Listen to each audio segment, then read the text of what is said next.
I'd like to call this meeting of the Perrysburg Schools Board of Education to order. I'm going to ask Mr. Juror to do roll call, but first I'll note that Ms. Menke is not going to be able to be here tonight because she is sick and she was nice to not spread her germs with us. So, Mr. Juror, roll call, please. Mr. Bennington. Here. Ms. Larimer. Here. Dr. Rufford. Here. Ms. Roland Miller. Here. I invite everyone to stand that we might say the Pledge of Allegiance. Pledge allegiance to the flag of the United States of America and to the republic for which it stands, one nation, under God, indivisible, with liberty and justice for all. All right, we welcome everyone to the Commodore building today. While you're here, we want to make sure that everyone is safe. Please note that there are exits on both the east and west sides of our cafeteria, all around. In case of emergency, there is an AED right outside these cafeteria doors. And if you need to know the address, it is 140 East Indiana Avenue. At this time, I'd like to present the agenda for approval. So moved. Second. Mr. Bennington, Dr. Rufford. Roll call, please. Mr. Bennington. Yes. Dr. Rufford. Yes. Ms. Larimer. Yes. Ms. Roland Miller. Yes. All right. So this time we have several recognitions, and so Mr. Hassler, I'll turn it over to you. All right, thank you very much. And so with us tonight is Ms. Rebecca Koffold, who will be sharing a statement about the Business Advisory Committee, which she chairs. And I'll turn it over to Ms. Caulfield for the statement, and welcome this evening. Hello, thank you, and thanks for letting me go first so I can put on my cheer mom uniform and root for us against Anthony Wayne tonight. For those of you who don't know, Section 3313.82 of the Ohio Revised Code mandates that all school districts are required to establish a business advisory council. Our role is to advise administration and staff on how the programs they're putting into place are making our students prepared to be a part of our workforce. We are a voluntary committee, and we volunteer to meet quarterly with district staff and administration to give advice on what programs they're doing and how we feel that's applicable or not to us in the workforce. So, our statement. Meetings of the Business Advisory Council, herein called the Council, were held on March 21st, 2024, June 20th, 2024, September 19th, 2024, and January 16th of 2025. Meeting agendas are planned in partnership with Randy Druyor, Treasurer, Tom Hassler, Superintendent, and Brooke Price, Assistant Superintendent, all of whom attend each meeting. Also attending each meeting to provide important feedback and ideas with the Council are Justin Foltz, Director of Student Services and Wellbeing, and Susan Roland Miller, Board President. Lastly, the implementation of action steps as they pertain to the Business Advisory Council plan would not be possible without the direct work of Christine Albright, Coordinator for Careers and Community Service Liaison at Perrysburg Schools. Now in her third year in this role at Perrysburg Schools, Ms. Albright is pivotal to district programs for the development of student professional skills, student career education and exploration, and student networking and relationship building with industry and local community businesses. Ms. Albright attends all of our meetings as well. Notable accomplishments as they pertain to the Business Advisory Council plan are the following. Updates to the Perrysburg Schools Business Advisory Council plan. Again, this is required for annual submission to the Ohio Department of Education. This plan outlines action steps, responsible parties for the development of professional skills for future careers, building partnerships, and coordinating job experiences. We held college and career lunch and learn sessions during lunch at both the high school and the junior high school, where students could learn about specific career paths and degree programs. Career fairs provided an opportunity for students to gain insight into the career clusters that interest them. Students were able to make connections with adults who have jobs in the careers they find interesting, and also collected information about the education required to be successful in that particular field. They were also given the opportunity to make a connection between school programming choices and careers. Lastly, students were given the opportunity to participate in professional skills such as communicating and talking. Guest classroom speakers shared their work experience to students on how their studies connect to various career fields. Inviting guest speakers into the classroom provide an opportunity to connect students with professionals and help them build their network of resources. To aid students in their career exploration and development to help them find the next step after graduation, Perrysburg High School continues to host Career Day each spring. During Career Day, PHS students are differentiated based on their career vantage point. Freshmen and sophomores explore career paths through breakout sessions facilitated by local professionals from various industries, while juniors participate in job shadowing experiences outside of Perrysburg High School. Just a plug for Ms. Albright, she's still looking for volunteers to serve as both speakers at Career Day as well as having juniors shadow you, should any of the public be interested in serving in that capacity. Mock interview days are also conducted at Perrysburg High School each academic year. Students from Perrysburg High School's career prep course participate in career readiness events where students are paired one-on-one with a business partner who interviews each student as if he or she were being interviewed by an employer for a paid internship or job. The experience allows students to participate in interviewing skills and professional behaviors, while at the same time developing a level of comfort in communicating with professionals. A mock interview also offers the chance to demonstrate the connection between academic concepts being taught in school and how they are applied in the workplace. Exploration of potential career paths and obtaining basic work skills is facilitated through high school internships. These longer-term experiences focus on experiential learning, allowing students to investigate fields of study and career options. Several students from Perrysburg High School were connected to informal internship opportunities. Career Day at the Perrysburg Junior High School was run in conjunction with the DECA students from Perrysburg High School. The Perrysburg Junior High School Career Day allows 7th and 8th grade students to explore career paths and breakout sessions facilitated by local professionals from various industries. The event itself is run as a business project by Perrysburg High School students. Thus, the Perrysburg Junior High School Career Day serves a dual purpose of providing both real-world project execution experience for the Perrysburg High School students operating the event. The council continues to lift up the importance of the wide variety of paths to in-demand and high-paid careers.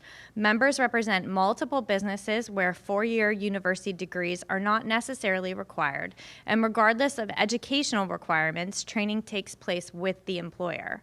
As the council seeks to provide feedback to the district and administration on their career initiatives, we continue to encourage the district staff, students, and parents to see the many paths available to students as they become the workforce of our future. The council wishes to continue to support Perrysburg High School students by expanding workplace readiness initiative options. As representatives of the local business community, we are committed to ensuring partnerships that allow for new initiatives and opportunities for students. Recognizing the required budget reductions that will inevitably cause an increased workload for and/or reduction of staff that manage these programs, the council remains ready to serve. With great interest from the community, we have expanded our membership and the business sectors we represent. In the face of district budget constraints, the council is aware our schools are holding the future of our workforce.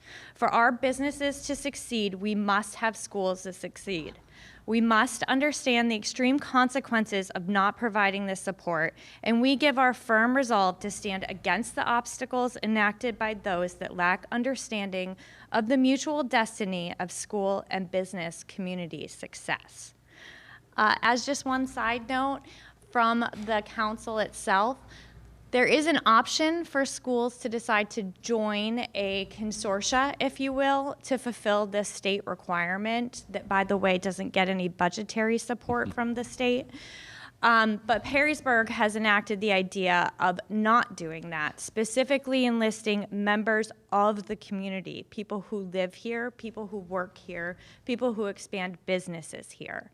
It is important to the Perrysburg School District that we're working with the community to produce children who become professionals in our community. We are ready to help you wherever we may have service. Thank you. Thank you. Thank you.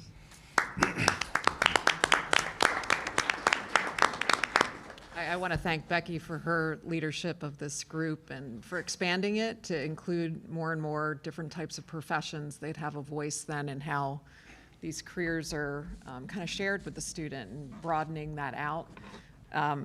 I will confess that I just missed my first meeting in January, but I'm aware that from the career day that they're specifically looking for people with healthcare backgrounds, trades, STEM. So it's a really great day for students to start to be able to really ask questions and get face-to-face. So if you aren't one of those people and you know somebody that's one of those people, I encourage them to reach out to Christine. But thank you, Becky.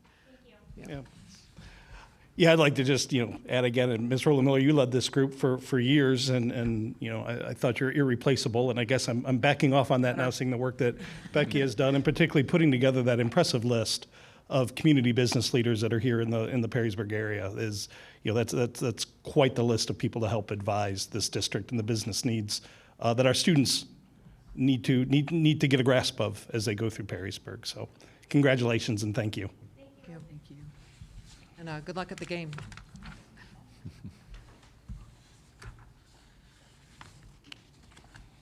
So we have some state qualifiers to recognize the Perrysburg High School dance team, and I'd like to invite Mr. DeColius up to introduce the coach and the players. So, Mr. DeColius. I was hoping they would dance in.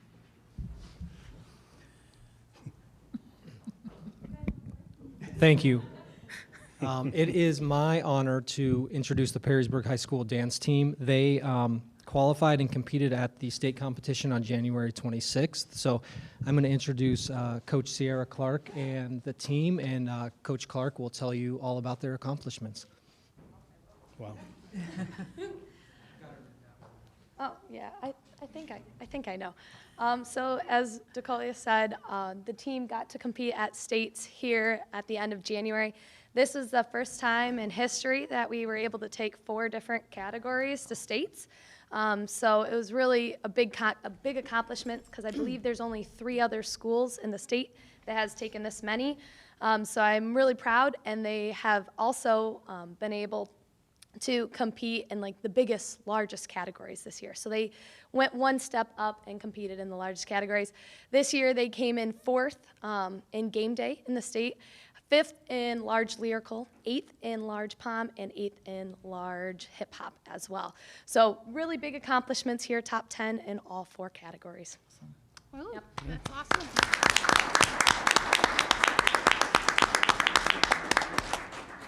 So I was like, I do my order a little bit different, so I'm not really sure how they do it up there. I think they do it in alphabetical, but I do it in order of grade. So I'll introduce them. From our seniors, first up we have Lila Fisher, and then Kate Brindle. You can come over here and say hi. These are our 2 seniors. They've been on the team for 4 years. And then we have our juniors. We have Sutherland Bly, Peyton Lynch, Claire Myers, and Isabella Shields. They act like they're so shy. We have our sophomores. We have Lily Shields, Indian DeBruin, and then Lily Bullock. Here I am thinking I have to look at them. And then we have our freshmen. We have Lisa. I'm not even going to try her with her last name because that's not me. We have Presley McDonald. She is not here with us today. We have Morgan. Yeah, last names are fun. Morgan, what is your last name? You see, I'm great with last names. Cameron Brugady. Did I say that? Nope, not even close. See? See, I told you. I know their first names. That's all. We have Anna Castell and Anna Waldo. And am I missing anybody else? Oh, and Stella Dawkins, who is not here as well. But here's our team. We have 16 members. I want to say I've been at 3 basketball games, and you've performed at every halftime, so I don't know how much more extra time you're spending beyond practices and all of your competitions, but I'm really grateful for the way you give back to the community. And by the way, you're pretty awesome. I mean, I love the synchronization. It's so clear how much you've really worked so hard, so congratulations. was hoping they would dance. Yeah. I was hoping they'd come to dancing.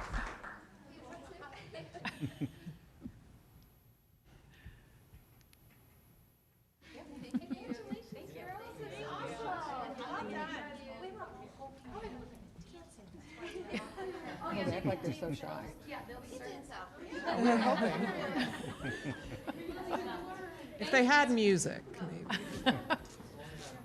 And as always, we like to thank the parents, the grandparents, all the people that got them to practice, got them to the competitions. Their success is due to your support. So thank you for being here, for all the ways that you make this possible for them and how well they represent our schools. So thank you. It was appropriate that I wore Next, black. we have a couple of donations that we would like to recognize. So I'll ask Mr. Abke to come up, and we'll begin with the SSOE group donation. Folks from I'm going to move this up just a little bit. SSOE group here. Again, it's always fun. I'm not a dancer, just in case you get confused between the dance team and me, but it's always fun when I get to be here because that means that we are recognizing some great partners in our community. And tonight we have a special group here with SSOE group who recently made a donation along with some matching gifts from another foundation to provide Clever Touches, 4 Clever Touches for the 8th grade science department. And I didn't know what a Clever Touch was until I learned more about it, but it is a tool that the science teachers use in the classroom to, it's an interactive touch screen that allows them to add a lot to their teaching, and the students, I think, get a kick out of it because they can perform experiments and it like shakes and flashes and everything else. So it was brought forward to us by Jen Kruger, one of our teachers at the junior high, and then we were able to fund 4 of those, 1 for each of the sections there. So we have our folks from SSOE here to thank, and I'll let you guys, if you guys want to, and also if you saw the news in the Blade recently, I think you guys also have been doing a lot to support education in Toledo. I saw the article this weekend, so thanks for not only for what you're doing for Perrysburg, but for students across the region. So. Thank you. Just briefly, I'm Vince Spaffi. I'm the CEO at SSOE, and this was brought forward by one of the parents of Perrysburg student, Katie Grant, who's responsible for that. So thank you, Katie. As he said, we like to support education. I was glad to see the Business Advisory Council. We think the partnership between business and education is extremely important. We're very focused as an engineering firm on science, so we were happy to be part of this, and we have dozens of Perrysburg families that work at SSOE. So we're happy to support that and appreciate the recognition tonight. Thank you.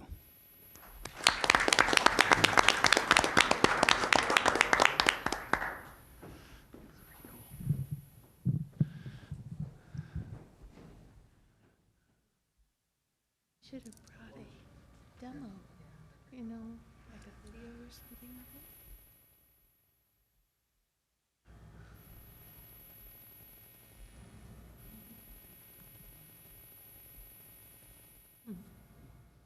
Thank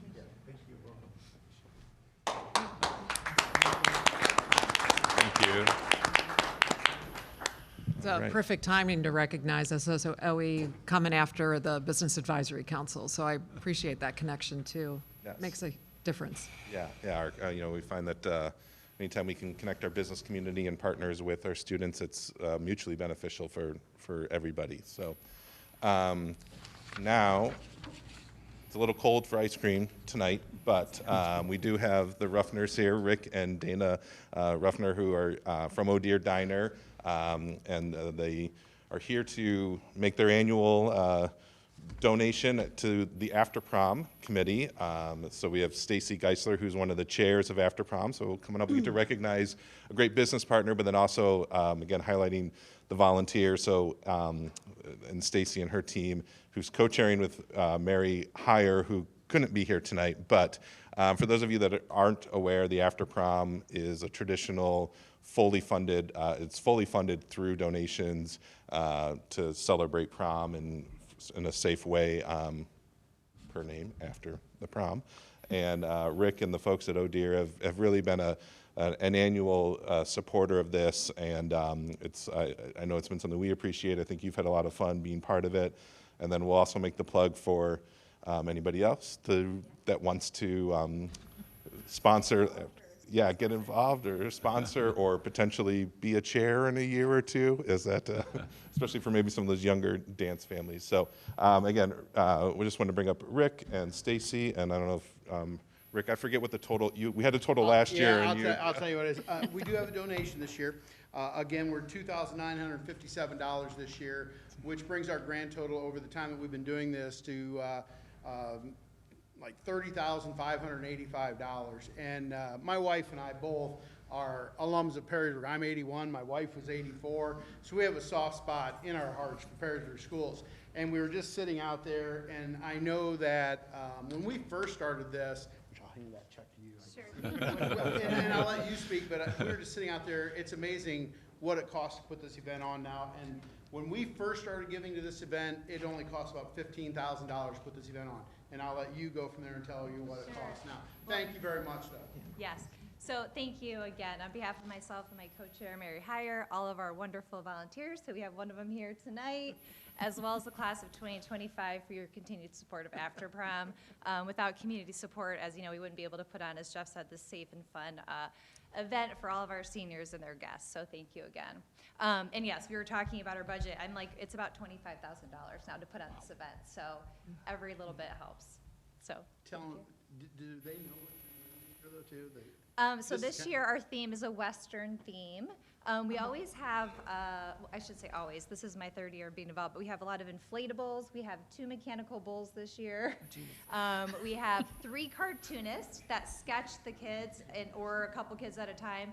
And those gals last year worked from the time the event started until, like, we were like, okay, guys, it's time to go. So we upped it to 3 this year to make sure everybody got their cartoon sketches there. We have food trucks, donuts, sandwiches, just a lot going on. They do relay races, so very excited to be a part of this. And again, thank you for all of your support. We're very excited to be a part of it, too. Great. Appreciate it.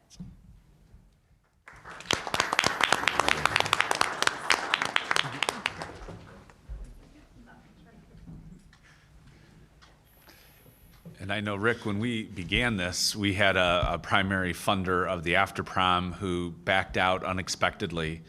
And Rick had planned on doing the antique car show and said, you know, we could have that be something that could raise funds to have the car cruise be something where we could collect funds for that. So it was really very important those early years until we kind of got our footing again.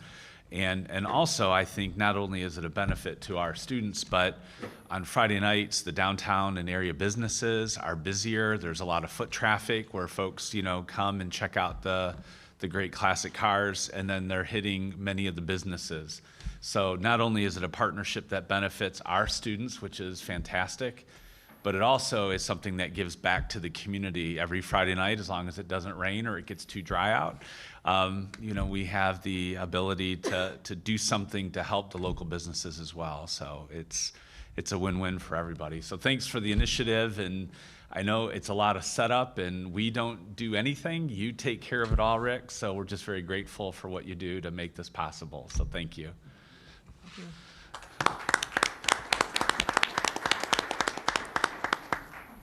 This time we will take a brief, let's say 5 minutes, see if we can get back faster. That for those of you who perhaps were here for some of the recognitions and you wanted to slip out of the meeting, this would be a great time to do that. So we'll take a 5-minute break. We'll be back at 6:14. Get you like down to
We have one person that is asked to make comments on an agenda item.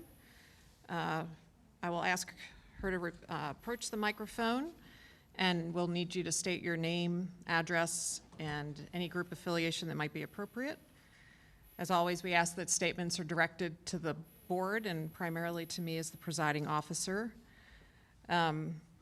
Just to again state for everyone so that we know, the board will not respond to public comments. The purpose of public comments is to provide input into agenda items that the board will be acting on later in the meeting.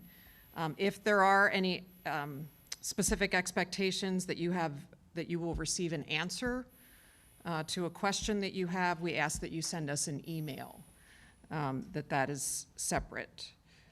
Each person has a maximum of 3 minutes to speak, and at the end of 3 minutes, and I will ask you to complete your sentence and allow us to move on with the meeting.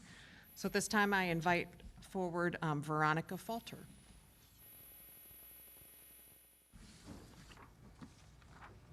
Thank you. My name is Veronica Falter. I live on 1993 Lexington Drive. Perrysburg Schools has much to be proud of in its accomplishments as evidenced by tonight's presentations, and I don't begrudge you that. However, with the good comes the bad. I understand that the blade needed to be involved once again for the school board to take actions against Mr. Henline. I am referring to Mr. John Henline being seen on school grounds during a basketball game. My source informed me Mr. Henline, Mr. Hostler, Ms. Price, and Susan Miller, quote, got upset because they said they had not heard that at all anywhere, and then they said, we told him he could not come on the property and we took his badge. He isn't allowed. This arrogance of Mr. Henline cannot be and should not be tolerated. The school administration will be seeking to pass a levy. The safety of our students should be put on the, should not be put on the back burner. Not until Mr. Henline's retirement kicks in. And with all intents and purposes, he should be fired, given his multiple allegations and his own by his own admission, the wrong that he has done. Seeing that he is found to refuse to comply with the board's request to not be on school grounds, I'm asking, number one, for if the restraining order on Mr. Henline is in order. Number two, what is the school doing to keep parents informed and our students safe from any further predators such as him? And number three, how and who is monitoring the anonymous calls on the hotline regarding Mr. Henline's infractions and any infractions concerning any other staff? Thank you very much for your time. Thank you.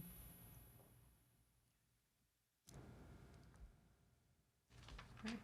We'll move on to 6.1, community engagement. Turn it over to Mr. Hostler.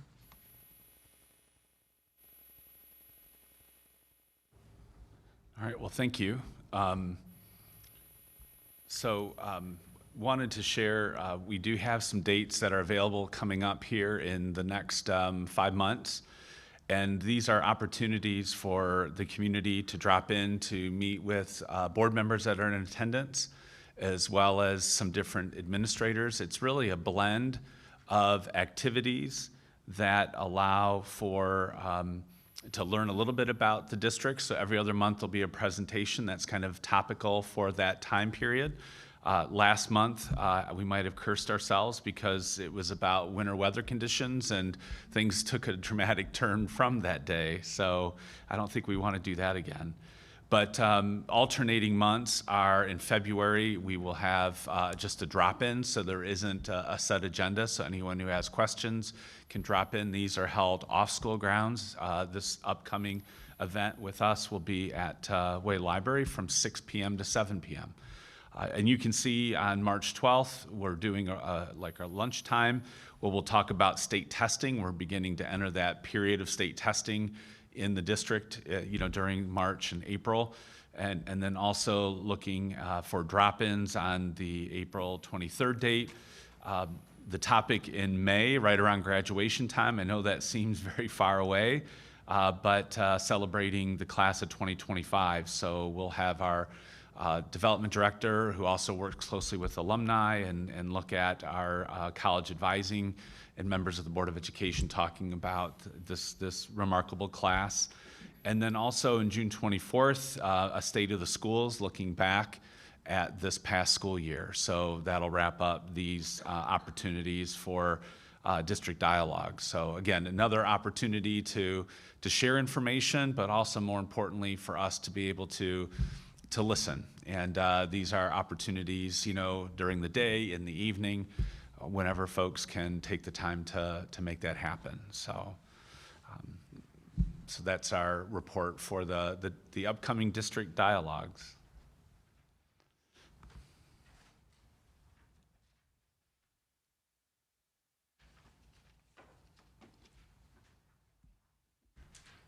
And then there was the Community Engagement Committee that met on Tuesday, February 11th, 2025. And I know Ms. Menke can't be here, so as one of the members to share, but. Yeah, I think on top of kind of those open forums, we're working on creating more structured opportunities. One would be on a Saturday morning, the other would be in an evening. We're looking at Tuesday evenings right now.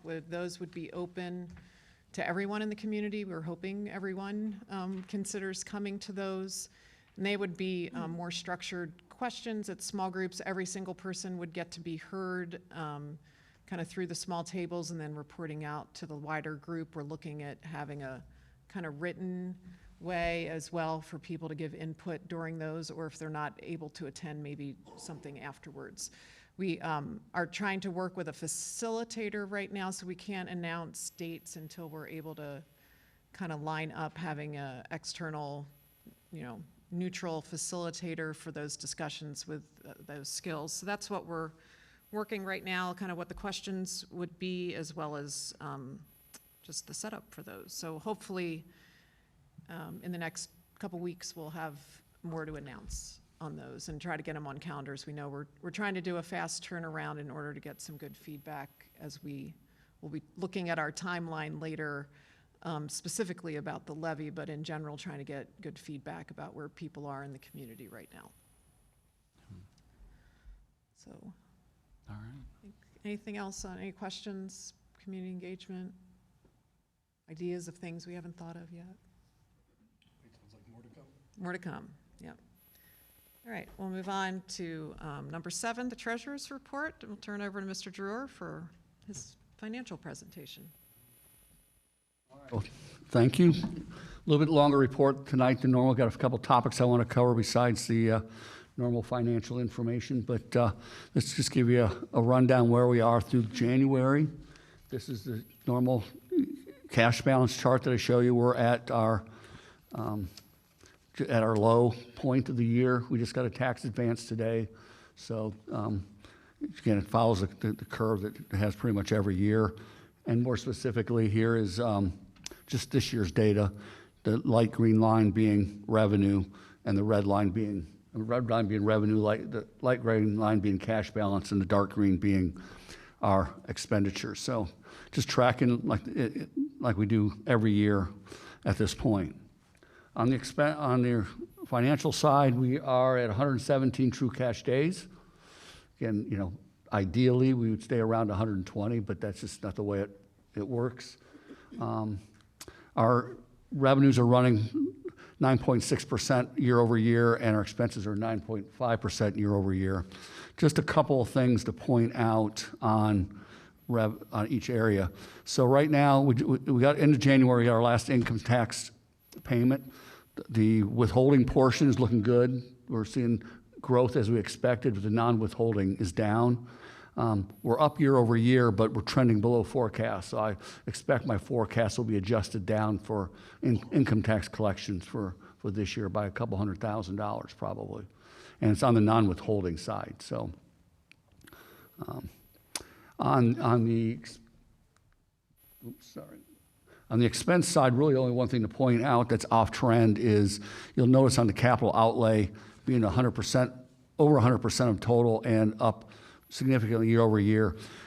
With our new bus purchase, we had an EPA grant that we end up paying the Cardinal bus that $400,000, and then it's been returned to us. So in January, we paid it. It's been put back in the bank, so it'll be corrected again next month. But we knew we'd have to kind of front that $400,000 because it was coming from the EPA, and it went to Cardinal bus. So it's actually $2 million in buses. We paid $1.6 million. That's how it'll end up showing on the books.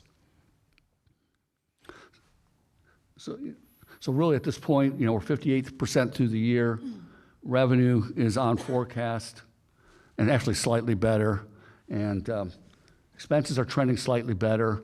And some of it is, certainly in salaries and benefits, we've had positions not being filled.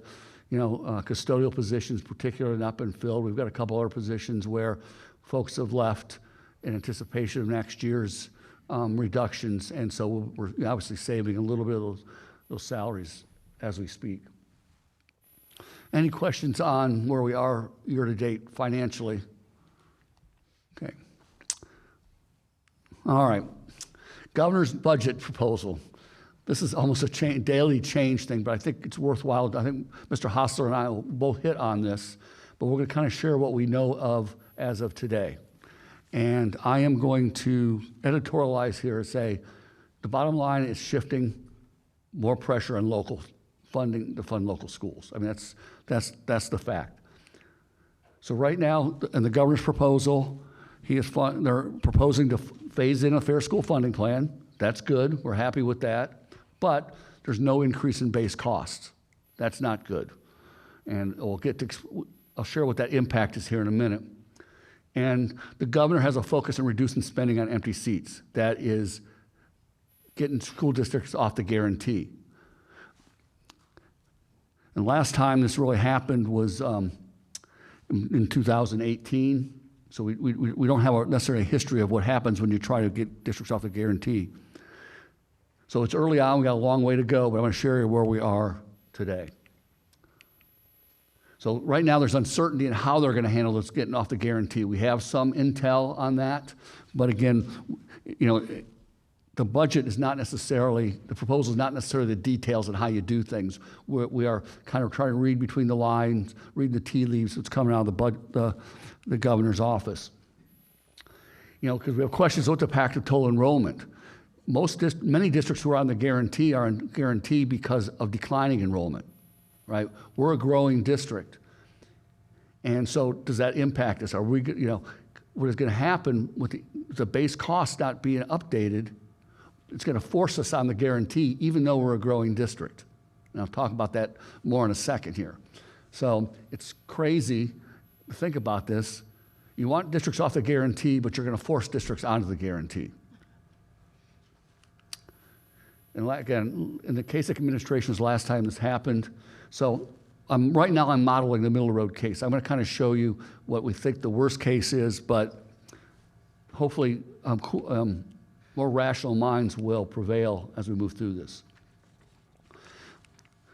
So what I'm showing here is what was actually built in the November forecast. So there's nothing new here. And this was the assumption. There were no increase in base costs, but the funding formula would be fully implemented. And you can see if you look at the top line, that means the base cost funding stays essentially flat, a little over $8,000 per student. But because you're not updating the base cost, the state share of that base cost drops from $1,600 per student down to $800. So state is saying your funding is flat. I mean, the cost to educate a student is flat, which we know is not true, right? Just inflation alone is going to drive up the cost and educate a student. But they're assuming that the costs are flat, and oh, by the way, you're going to get less you're going to get half of what you are today per student. So that was built into the forecast in November. And the impact here is this. Over time, you're going to see the local share going up and the state share going down. So it's pushing, if you want to fund schools at their current level, they're not even talking about increasing, just at the current level, is going to put more pressure on local funding.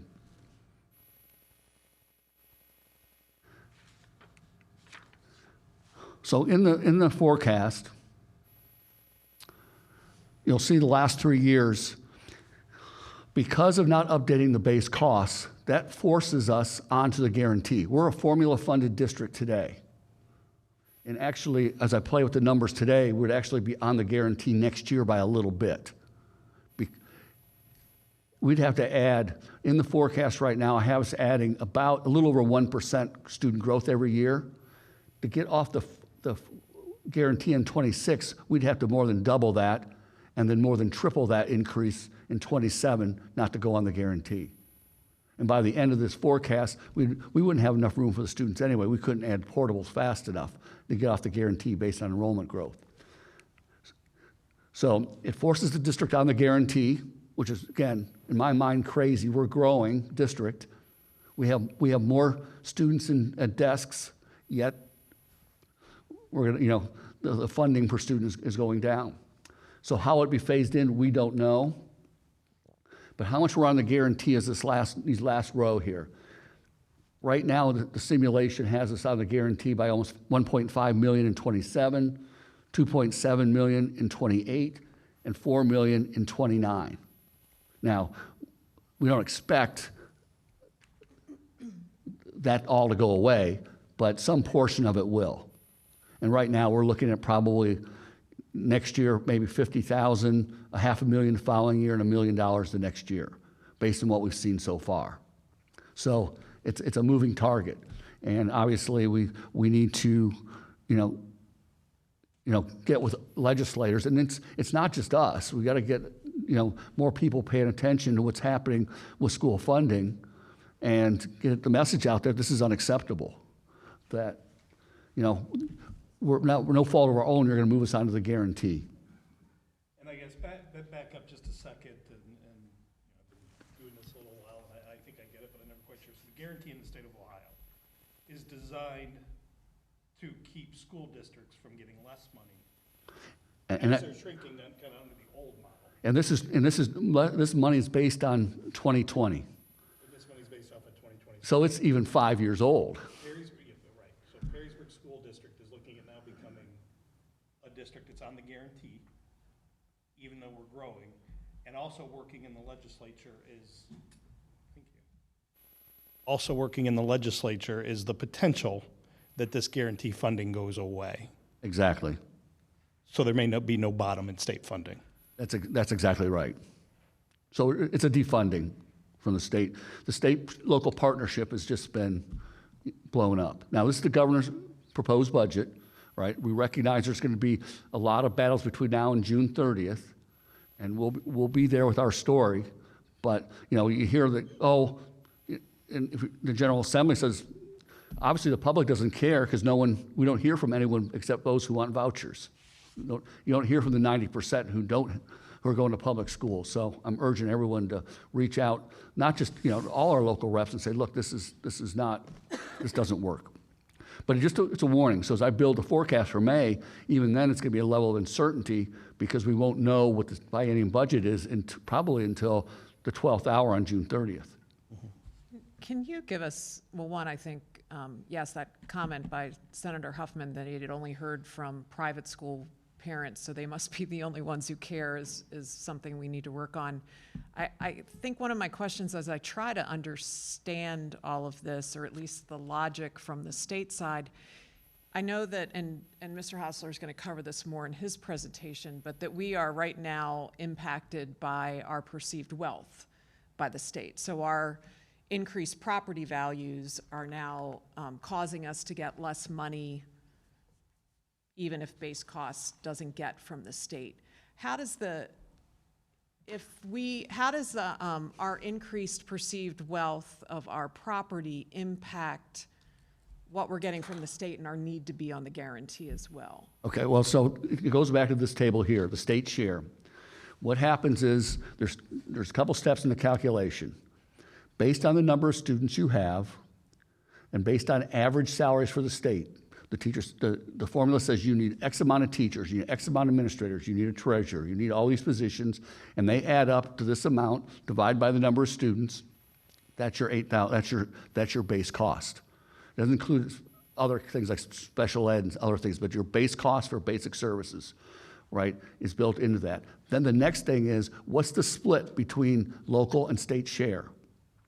And that split is calculated based on the wealth calculation, the wealth per pupil in the district.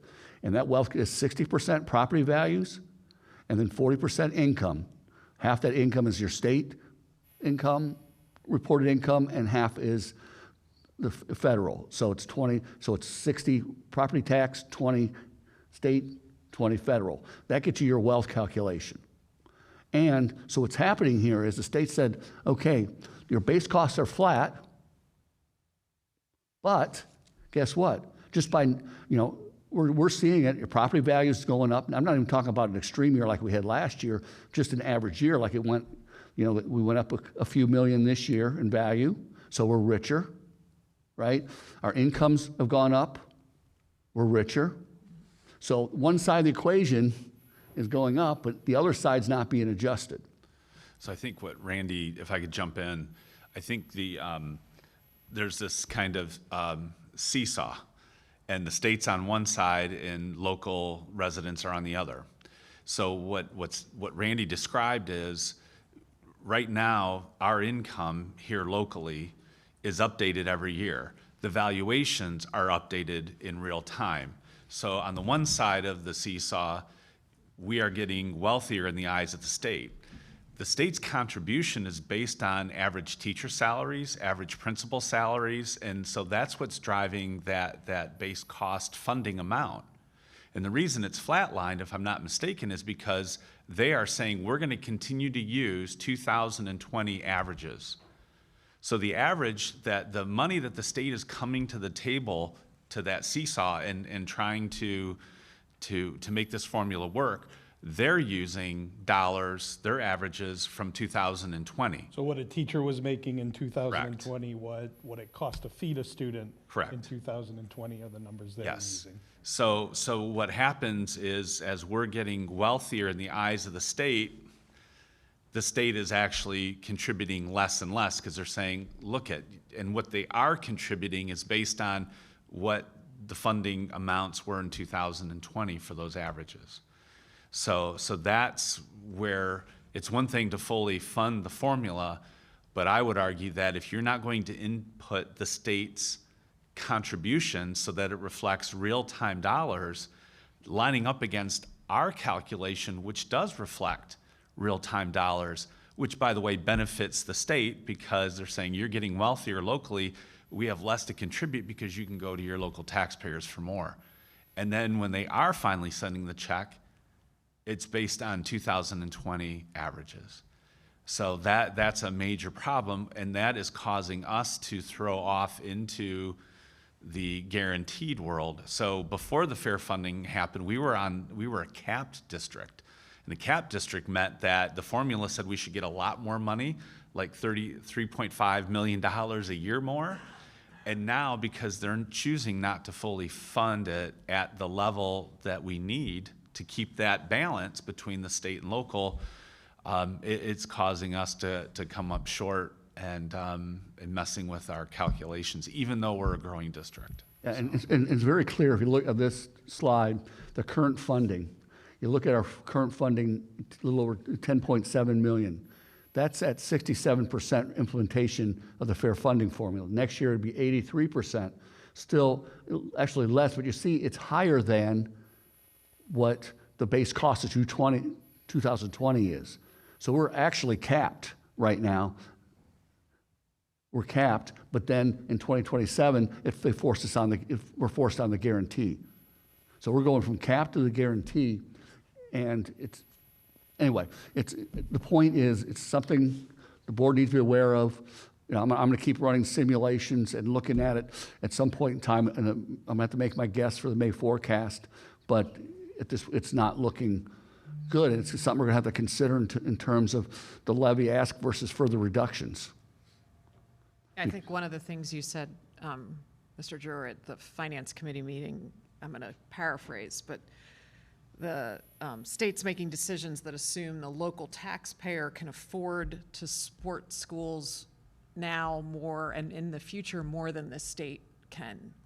That the local taxpayer can pay more for the students while the state can afford it less. But last time I checked, I'm not getting a refund on my state taxes, so I'm not really sure of that rationale that they're putting out there. It seems to me if we can afford it more, they can afford it more too. So it's a little frustrating, and we have to figure out a really good way to, I think, communicate this more to the community. You know, it is complex, but there's just some basic unfairness of, you know, the Fair School Funding Plan might need to become the unfair school funding plan. I don't Well, feel like the bottom line how is do we it's no longer a fair funding plan. The formula no longer has relevance. You can implement the formula, but if you don't increase base costs, it's irrelevant. It's pointless. Right. Yeah. You're back to the days of, I think you can have $6,000 per student, and, you know. Despite it costing $8,000 or $11,000 or whatever. And then you get, you get $6,000 per student, and here's your share. And, you know, if it's 20% or whatever, and it's going to drive us down to the minimum. But and I think that on the other slide, that state share, I mean, the fact that it's going down each year. The state is planning on giving us less funding per student each year. Yeah. And that's what I'm not sure that the community realizes what our state legislators are doing right now with public education. They want us to fund it less and less. Well, if they're going to put us on the base of 2020, perhaps we should base our taxes on 2020 and go back to those. We're already there. We're already at our 2020 taxes. No, I mean, I meant we that pay? as a personal we. Oh, I not got the you, yeah. district Would that we. be nice? You know, say, oh, well, if you guys are going to operate on 2020, let's go back to 2020. So anyway, with that good news, let me move on to something. Thank you on that one, Keep Yeah, going. run on. So I just want to give you, the board, a quick review on our fund cash balance. That question's come up a couple times, and I just want you to kind of walk through all the funds we have and how they work at a very high level. We have a lot of funds, all right, and most of them have purpose or restricted funds and in different revenues. So we have funds that you just cannot use for whatever. They can only be used for what they were designed for. And we essentially have one unrestricted fund, that's a general fund. Of course, that's our biggest fund. And when I say unrestricted, it's still subject to proper purpose, but you know, the board can use it really for anything that's proper in the district. So this is a list of all of our funds. As of the end of January, we had about $42.8 million in cash balances across the funds, with the general fund being the biggest with $25 million. So obviously, we operate out of the general fund for the most part. So let me walk you through briefly, not always one by one, you're welcome. Highlighted in yellow are restricted or special purpose funds. They receive no tax revenue. They're from fundraising or student fees or ticket sales. The biggest one being athletics, and athletics obviously funds everything for athletics except salaries and transportation that comes out of general fund. And of course, whatever the boosters help them with. But so athletics, you know, all their ticket sales, self-funds, paying for the officials, field maintenance, and all that stuff. We have some endowments and scholarships. Those are, they're kind of toward the bottom third, and you see down at the bottom, special trust. Those are donations over the years for scholarships or endowments. We are actively working to get them transferred where feasible to the foundation. They can better manage it, but there's some legal requirements to do that. I just can't say, hey, take this money. The donor's got to be aware of it, or we're spending them down. In some cases, there's no new money coming into them. We're just spending them down, giving scholarships out until they go away. And then you got like the technology insurance fund, which are student fees. And that has grown, but what happens with that is that's used to repair student devices, and then the technology department uses that to buy disposable items for students, for student use. So all that money is based on student fees and goes back to students in one way or another, either repairing devices or buying mice and keyboards and those kinds of things. Bond retirement fund is just what it is. It can only be used to pay back our bonds, and that we do get tax dollars in there. That's the millage we receive on the 2 bond levies that are still active. And right now it's at a low balance. It'll build up here, and then we make our bond payment, interest payments in June, and then principal and interest payments in December. So this is at its low point. We always keep a little bit of balance in there in order to, if property valuations would drop, to try to minimize having to increase millage in order to collect enough money to make the bond payment. This building fund 004 was a one-time fund. We borrowed money to do the lighting project through the district and to do HVAC in this building at the high school. That money came into that fund for that purpose only. There's a balance there, but at the end of this year, when that project's completed, that it'll be zeroed out no longer. So it was a one-time purpose fund. We have 2 permanent improvement funds. The tech fund, which is $500,000 inside millage, and then the permanent improvement fund that's up for renewal in May. And Mr. Hostler's talked about that. We don't only use for items that have a lifespan of 5 years or more.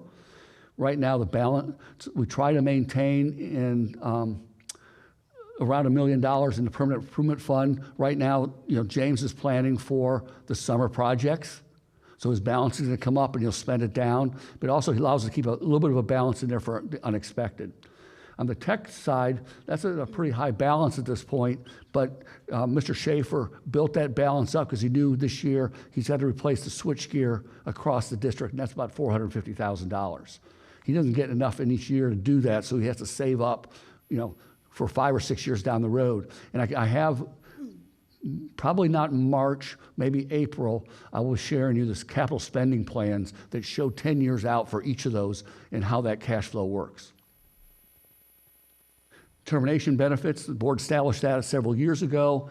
The general fund makes a transfer every year, and that's just to handle swings when severance, essentially, when people retire and we're paying out severance. Rather than having the up and down and the unexpected in the general fund, we have a pool there. So on a big year like this year, that balance is going to drop. And so it doesn't necessarily impact the general fund. General fund's predictable that way. So think of it as a little reservoir that can handle ups and downs and ebbs and flows of retirements. And we're looking at that. That's what we look at annually to say at some point in time, we don't have expected retirements or very few. Maybe we don't make it, don't transfer out of the general fund in that year. But that's an analysis we do every year to look at that. It's a good place right now, and this is where I'd like it to be.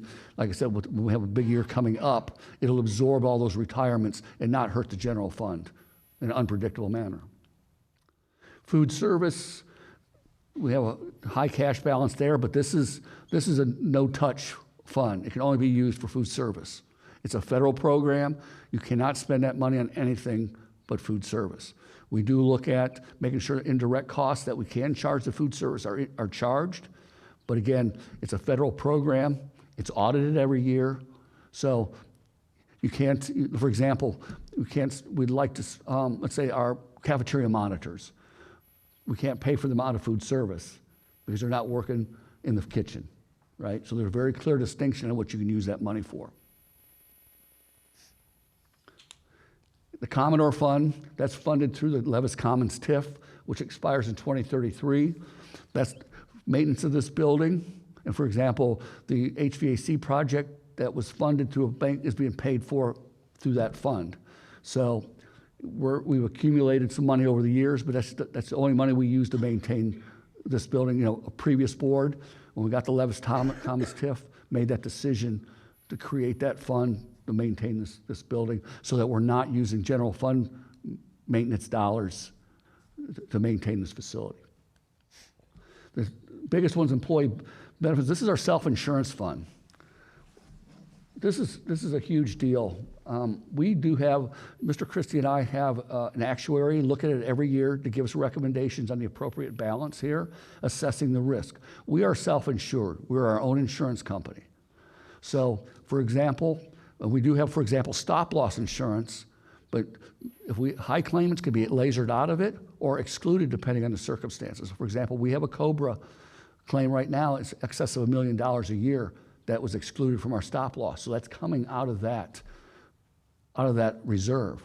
And in fact, in 2024, that calendar year, our expenses exceeded revenues by $1.7 million. If we didn't have this reserve, we would have had to increase premiums by 20%. But because of this reserve, we can do a modest 5% increase and keep things level for the employees and the district. So it minimizes the risk of general fund. And it's audited every year for solvency, because our actuary does a good job in advising us. All he does is look at the numbers and the risk and say, look, you're in a good place, you're not so good place. And we have a well-run insurance plan, but it can be expensive because we're only sharing the risk across our district, right? And Don and I are consistently looking at other options to try to lower those costs. But for right now, that self-insurance fund is just there to pay claims and other costs.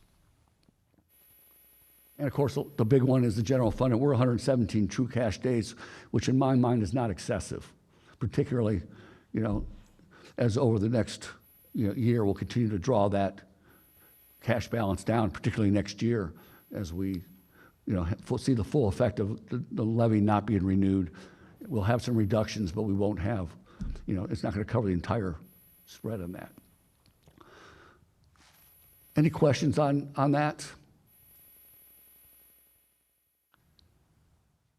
No, it's very helpful. I think there's a lot of misunderstanding about those funds in the community, so I think that's very helpful to kind of get an overview of that. Yeah, I think one of the, and as Mr. Dreyer alluded to, one of the easy targets there is that employee benefit fund. That health insurance fund is a self-funded organization, and insurance, $8.3 million may feel like a lot of money until you have some catastrophic health event, which does happen in these things, that gets lasered out of the stopgap, and all of a sudden, $3-4 million worth of claims expense cuts that in half. Or you have a significant drug cost for one of the employees that is now coming out of that fund, and that can be $2-3 million. So, and we've had that. We've had $1 million drug claims, fortunately, that we've gotten other sources, foundations with the pharmaceutical companies, but still costs us $250,000. Yeah. Right. So, I think we do a good job. We have a health insurance committee of staff and working with the staff to look to be better consumers of health care, because every time someone goes to the doctor, it's coming out of that fund, right? So essentially, when I go to the doctor, other than my copay, that bill is coming out right from Perrysburg Schools. We're writing that check, essentially. Well, yeah, and it's encouraging to hear you and Mr. Christie, you look at other types of options, fully insured. You lose control over that, over those premiums, potentially, or, going into a consortium, which if you're on the right side of the money, that works out. If you're not, you're paying for claims of other organizations. We've got I think you alluded to it, the healthcare clinic, which is a great way, again, to make our associates a better consumer of the healthcare cost, to try and keep, with those ideas in place, self-funded, works well when it works well, and it sounds like it's working well here. We had a rough year. And you do, they're cyclical. Yeah, right? Exactly. The last thing I'm going to mention is, last month had our post-audit conference. Again, we had a clean audit. The audit is not yet posted on the Auditor State site. As soon as it is, I'm not allowed to make it available until the Auditor State makes it available. Okay. But we got our confirmation back from the Auditor State, their desk review. Again, the independent auditor found it clean. The state auditor does their desk review and said everything is good. So we're just waiting for that final. Thank you for that. I had that as a question, if that audit was posted yet. Ms. Roland Miller and I did participate in that closing conference, and again, commendable that, and I was an auditor for years. not having a no recommendation, no finding type audit is rare. So congrats to you and your team. Randy, could you just touch on what I was asking you about before we started, just for other people who might be concerned with all the things that are going on in the federal level about the EOs, what you know about that right now? Because I really think this email that I'll forward to you that I don't think you got really does pertain to your field. All we know right now is it's business as usual for us, right? We are continuing. We have, the way the federal grants work, they're managed by the state, right? So our grant money, we apply to the state for the grant money, they're taking their allocation for federal government, and then they're paying us. So we're actually paid through the state. We're not paid directly from the federal government. So obviously it's concerning what's happening in Washington with what's happening. We get about $1.5 million in federal grants. The biggest one being $1 million for IDEA, for special education. And then we got a smattering of Title I and some other grants in there, but it's about 1.5 million. That doesn't include food service, too, which is also, with some of the things happening with the FDA grants, that could be an issue. But right now, we're like, it's going to be, there's no communication. The state's going, we're just business as usual until it's not. And so, there's so much chaos, we don't know how to handle it other than just keep our head down and keep plugging away. That's not really an answer, but that's the way it is. It's an answer for right now, so I appreciate that. Thank you. And the expectation, you hear different stories, but if the Department of Education is really done away, according to the secretary, that they're really what they're trying to do is push that to the state level. So it seems like the plan is to keep funding in place, but give more control to the states. Now, that's what was testified to Congress. Now, what actually happens and stuff, that's another story. But remember, Congress is the one who actually funds it, not the executive branch. Okay. Other questions? We have the financials in 7.2 that we'll be looking to approve.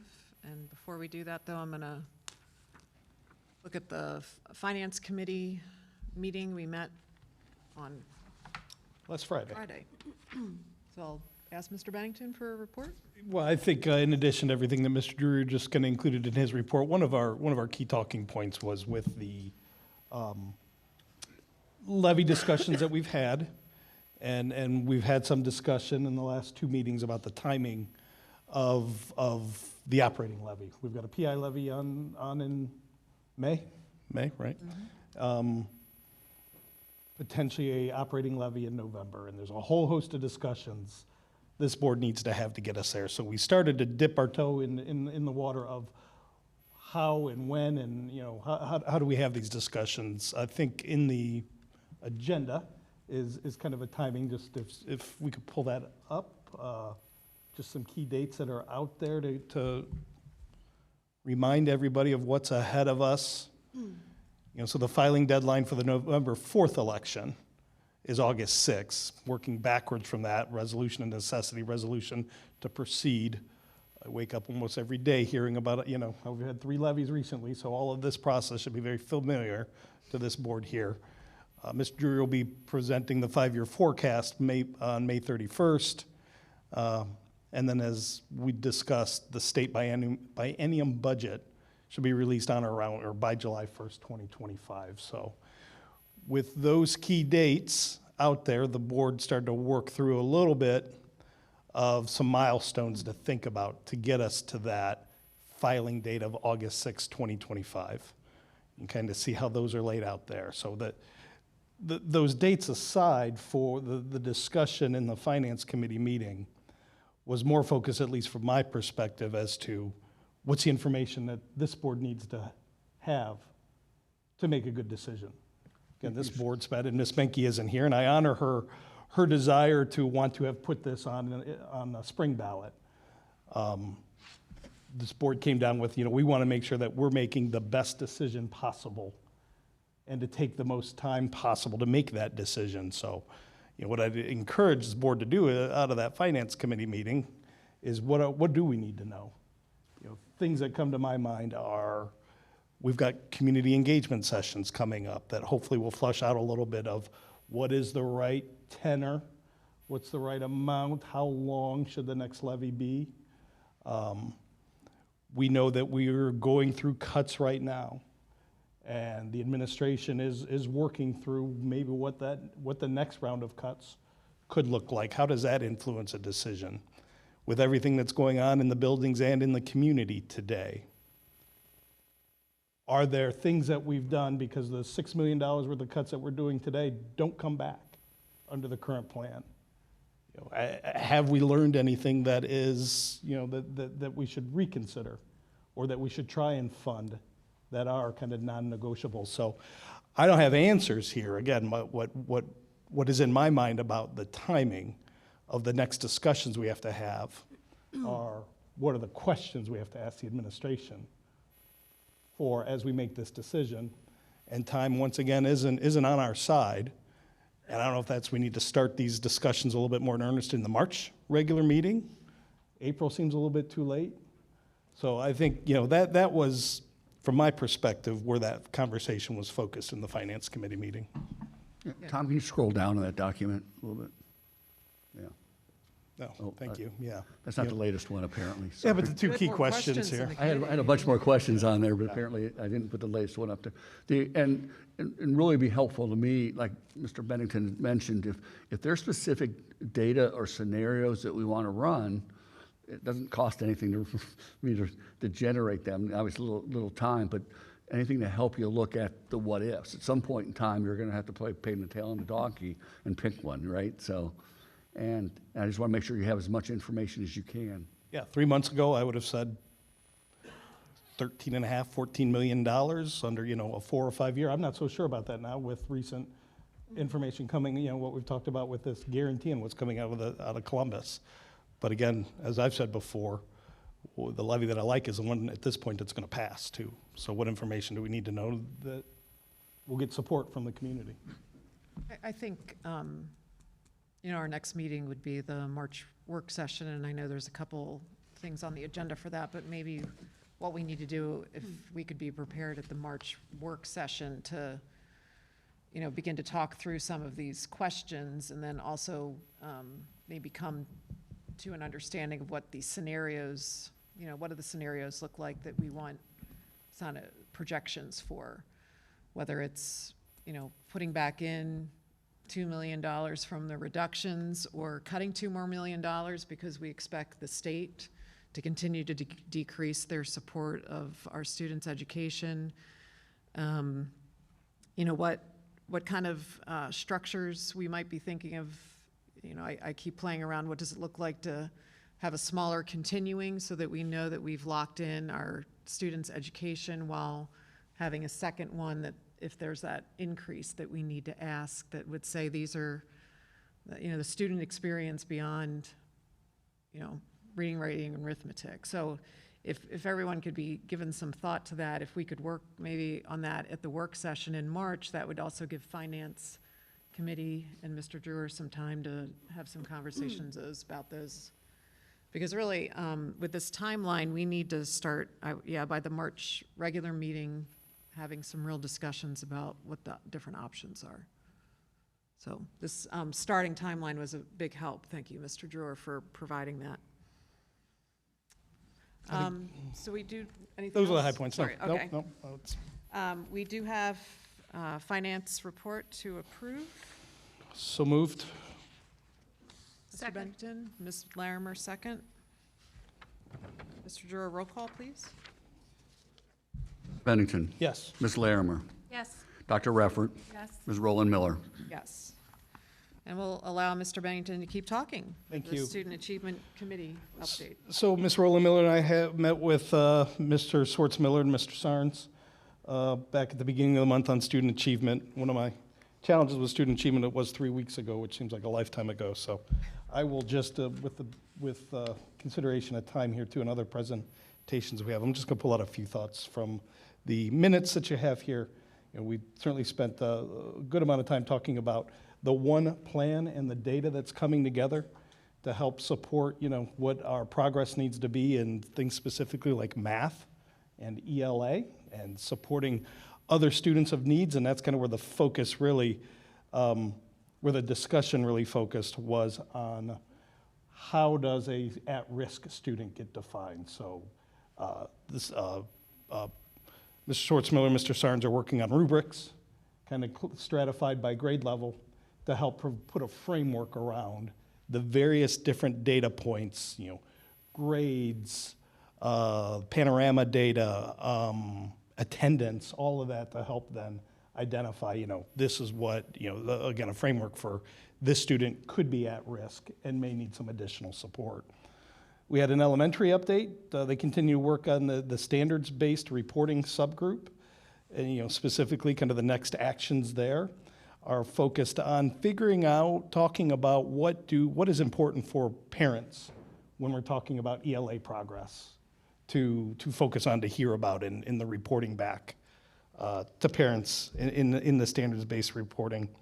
I'll pull this one out, Math Camp. Always fun to talk about Math Camp and how popular that is, and I believe quickly, within announcing Math Camp, 60 kids had signed up already. I think as you recall, that I believe was the one last year that they had one session. It filled up awfully quick, so they had to do a second session that also filled up. Started to talk about the Summer Reading Academy and looking for innovative and creative ways with our budget issues to try and bring other partners in, for example, Way Public Library, in order to help support a reading camp going into the summer.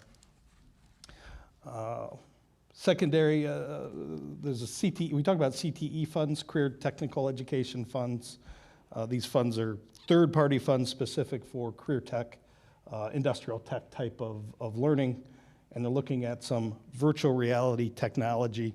I pull that one out because with our budget constraints, it is easy to, again, kind of say, well, wait, we're buying virtual reality technology type of equipment for our students? Yes, from third-party funds, from grants that have been given through the CTE. That can only be used for CTE. That can only be used for industrial and not career for, tech. and not for salaries. That's right. That's right. Thank you.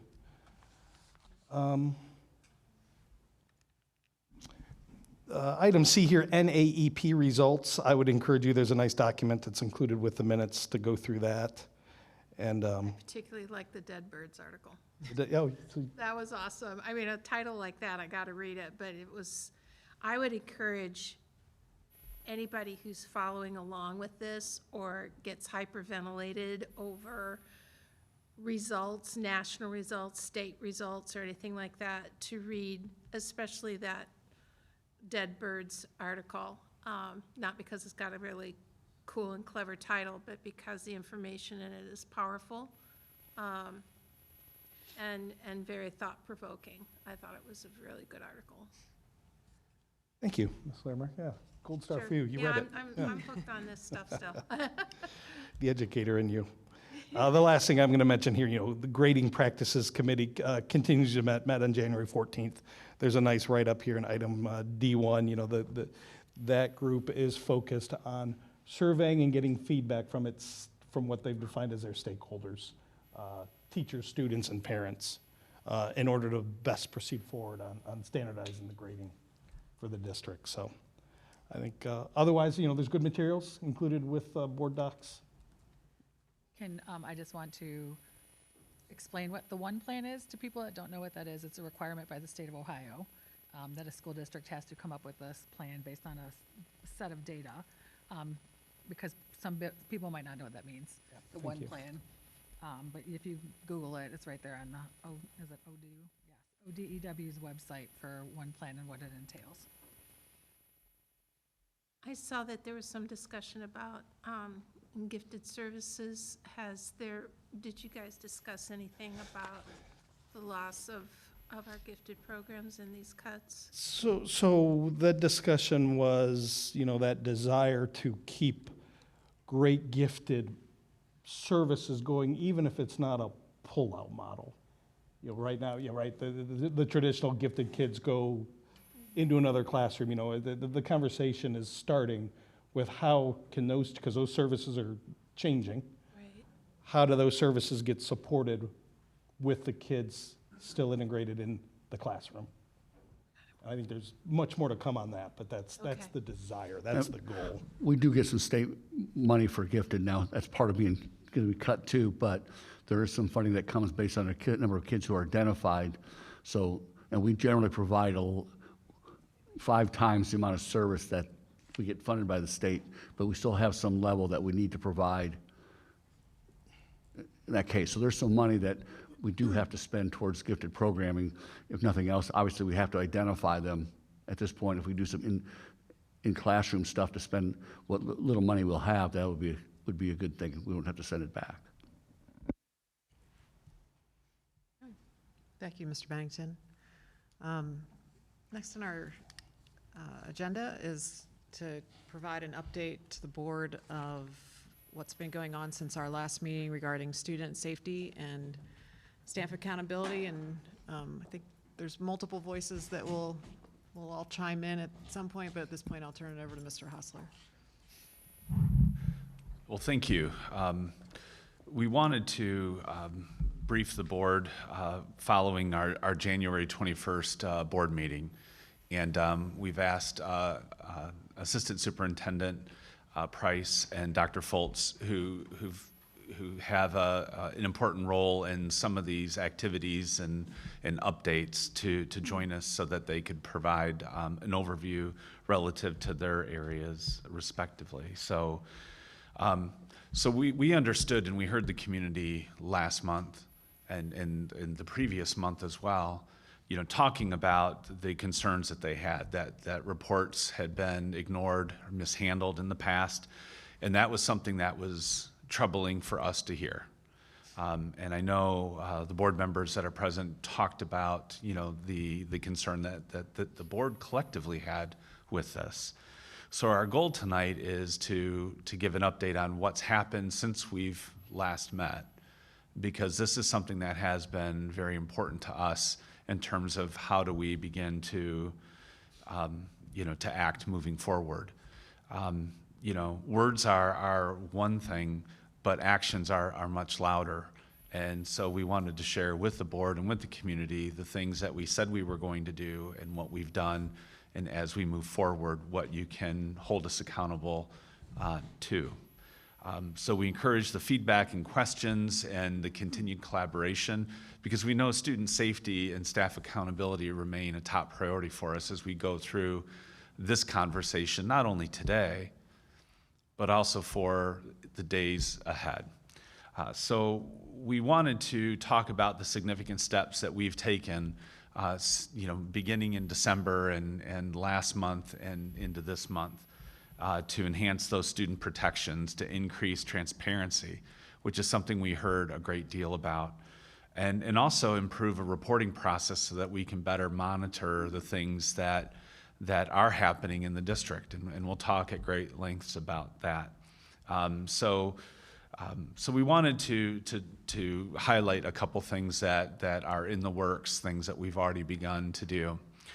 First is a student's Bill of Rights to be heard, outlining clear reporting pathways. And all of these things here, we're going to take a little bit of time in the moments ahead to do a little deeper dive. But in terms of where we are today, this was one of the things that we've worked on. And this is that clear reporting pathways for students.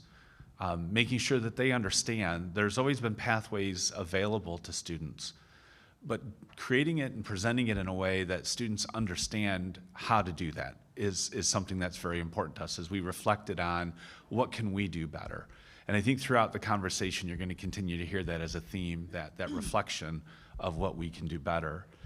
We developed specific professional development module for administrators and staff.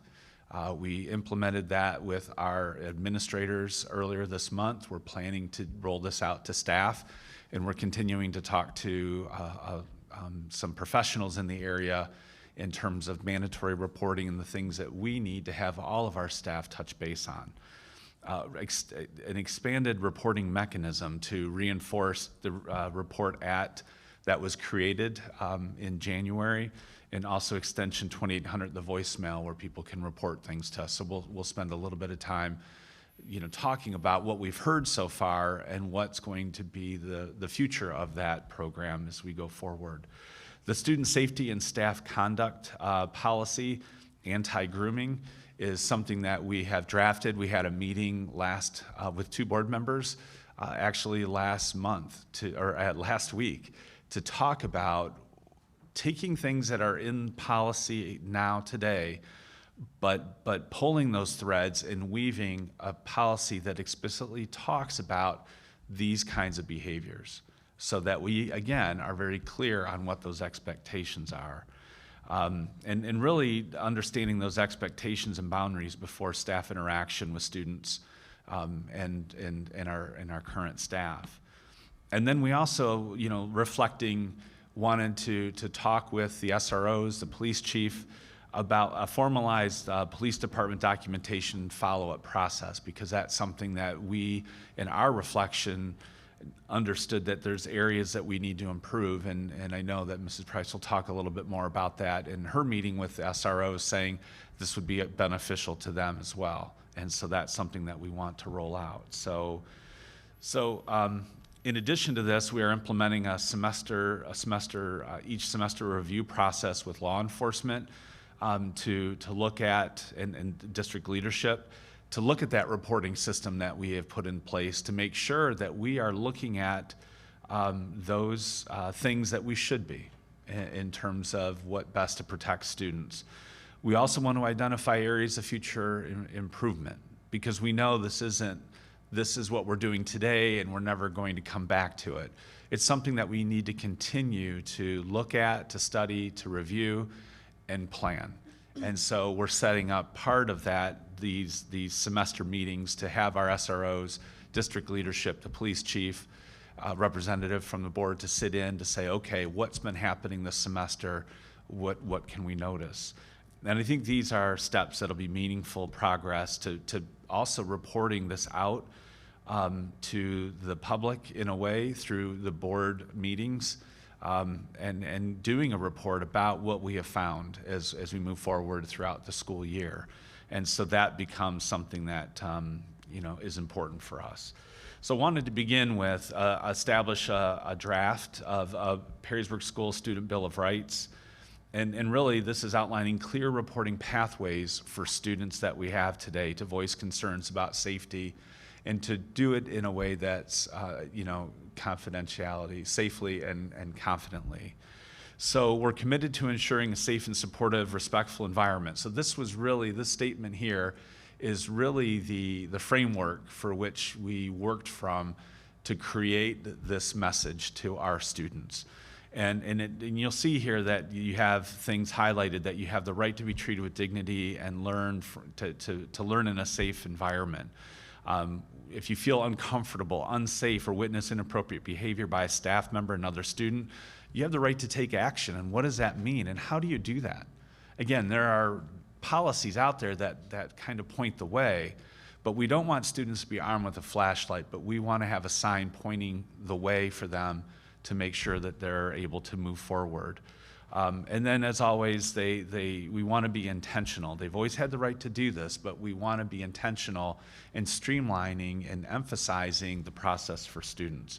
So in that document, and again, it's in draft form, and as we work with the board in sharing this, distributing it, we will fill it out so that people can see this.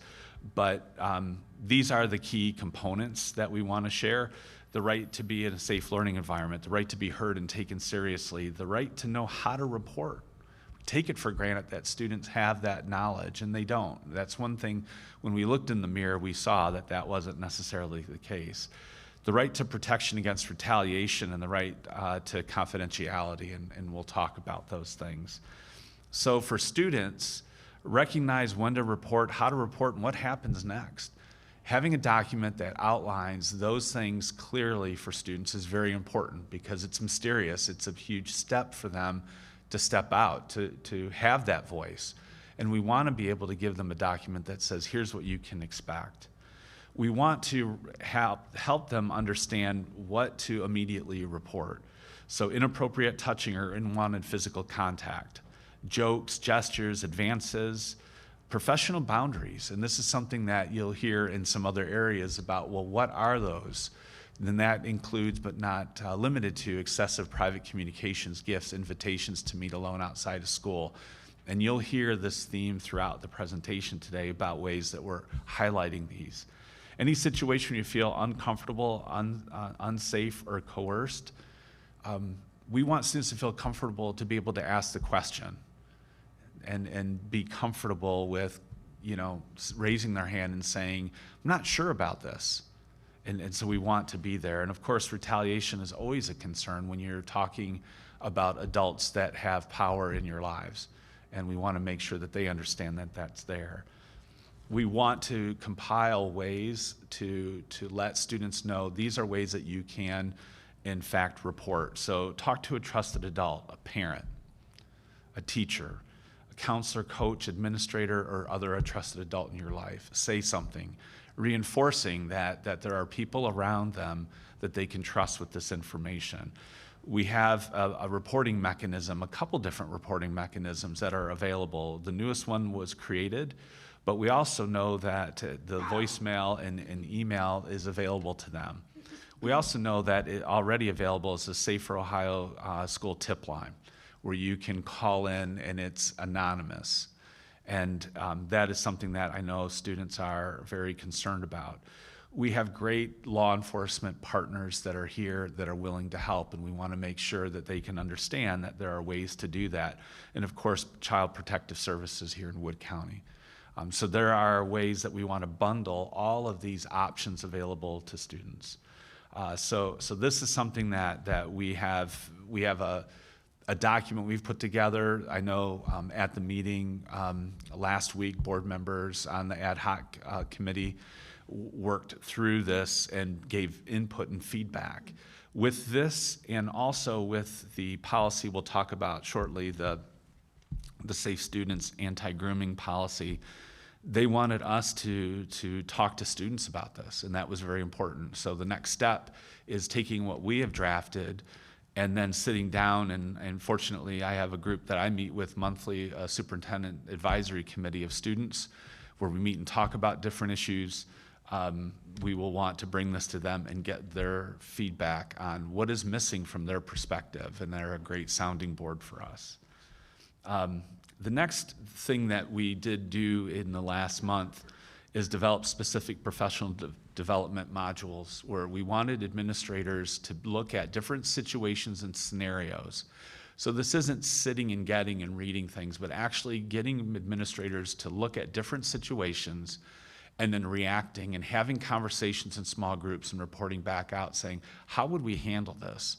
And then we have created a similar activity for teachers, bus drivers, and other staff, because how those information flows to those different groups is very different. So I wanted to this is just one aspect of what we're doing, and we know that there's other trainings that we're looking to do that is required of staff as we move forward. So on February 4th, we did this training with administrators. Staff development is being coordinated across the district with other employee groups. And then we're working with the district law firm to do the professional development in terms of mandatory reporting and the responsibilities we have and some of those things. So this is part of the module that we just had talked about. So we had different situations that we presented to the administrators, and we have very similar ones that we'll present to bus drivers and teachers that are geared towards their position. And we asked them to read these things and to say, how would you handle these? How would you document these things? Because again, looking in the mirror, there are situations that come up where are we missing something by not documenting them a certain way or handling it in a different way? And where are those breakdowns that can happen? So this scenario here is a custodian reported that when cleaning their area of the building, 2 hours after school was dismissed, they entered a locked classroom. The lights were off. There was some lights on at the desk. There were 2 students there, and they were all together. So as a custodian, what is your responsibility to report that? As an administrator, if you get that report, what do you do with it? And what are the questions that you would ask? And so that was very important to us to kind of walk through that and to hear those responses and offer advice in terms of what needs to happen. This is another scenario where you have a bus driver who holds a few students on the bus after everyone is dismissed, and maybe those are their favorite students, and they give them candy or small gifts for being good riders. And you're an aide in a classroom or a teacher, and you hear students talking about this. What do you do about this? Is it something that you should report? If you are reporting it, how do you document it in a way that we can look at that behavior, not only the moment it happens, but also months later or years later? So this is another scenario where an elementary teacher attends a club soccer game on a Saturday where several of their students are playing on either team. The teacher doesn't have a child at the game, but mentions an interest in the students' teams. The teacher interacts with families and students while they're there. Is this something that raises a concern? Because one of the things that we're conscious of is that there are activities like this which we think we would want our staff to do and participate. But this is very different than maybe some of the other scenarios. So while this might be something that you celebrate with staff members taking that interest in students and doing it in a way with their families and at this kind of a setting, it is very different than this next scenario, which is a student shared their favorite teacher, really cares about students, and shared a story about how the teacher met a classmate at a local coffee shop on a Saturday afternoon. The student was struggling and they just needed someone to talk to. What would you do if you're a teacher and you heard that about one of your colleagues? And how is this maybe different than the last scenario? And how are we documenting this? So again, another situation in the staff lounge, you hear colleagues talking about a teacher that they allow certain students to hang out, the favorites, all of those kinds of things. What is our responsibility to do that? So these are things that we're continuing to look at because we all have a responsibility regardless of what role you play in the district. And you hear conversations and information. And so this is that looking in the mirror and what can we do better and what can we do to make sure that we're doing what we need to do to document things and to make sure our staff are thinking about things. The first scenario that I shared with, being in a classroom, all of our lights are on timers, and if you're not moving around, the lights automatically shut off. So were they having a student council meeting or some type of activity and the lights went off in the room? And instead of having to get up and move around, they just turned on the desk light and kept working. But we won't know until we ask those questions. Why was the door locked? Well, somebody shut the door and it locks automatically. So, but we need to ask those questions and we need to trust but verify. And so I think that is part of our learning process. So the expanded reporting mechanisms that report at email in the 2800 extension, Dr. Foltz is one of the individuals who receives those messages directly, as does another staff member, Don Christie, our Human Resources Director, and the board president. So we wanted, and we appreciate Dr. Foltz being here this evening and maybe walking us through a little bit about what's been happening in that realm to date.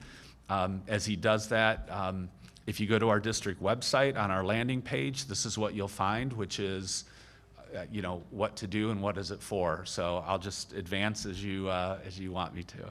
Yeah, sure. So I think, we always want to promote to our students, right, to go to a trusted adult first, but at the same time, with a lot of these situations, we want to provide something that feels a little bit more comfortable, I think, to them, and even some people who are, as we found, moved on beyond Perrysburg High School in their days here to reach out and do this on their own terms, whether it be by a phone call or email. So, yeah, this information was posted to the district website as well, on the homepage, the bottom, as well as pushed out through district-wide communication as well. So we've tried in several different ways to make it as pervasively known as possible.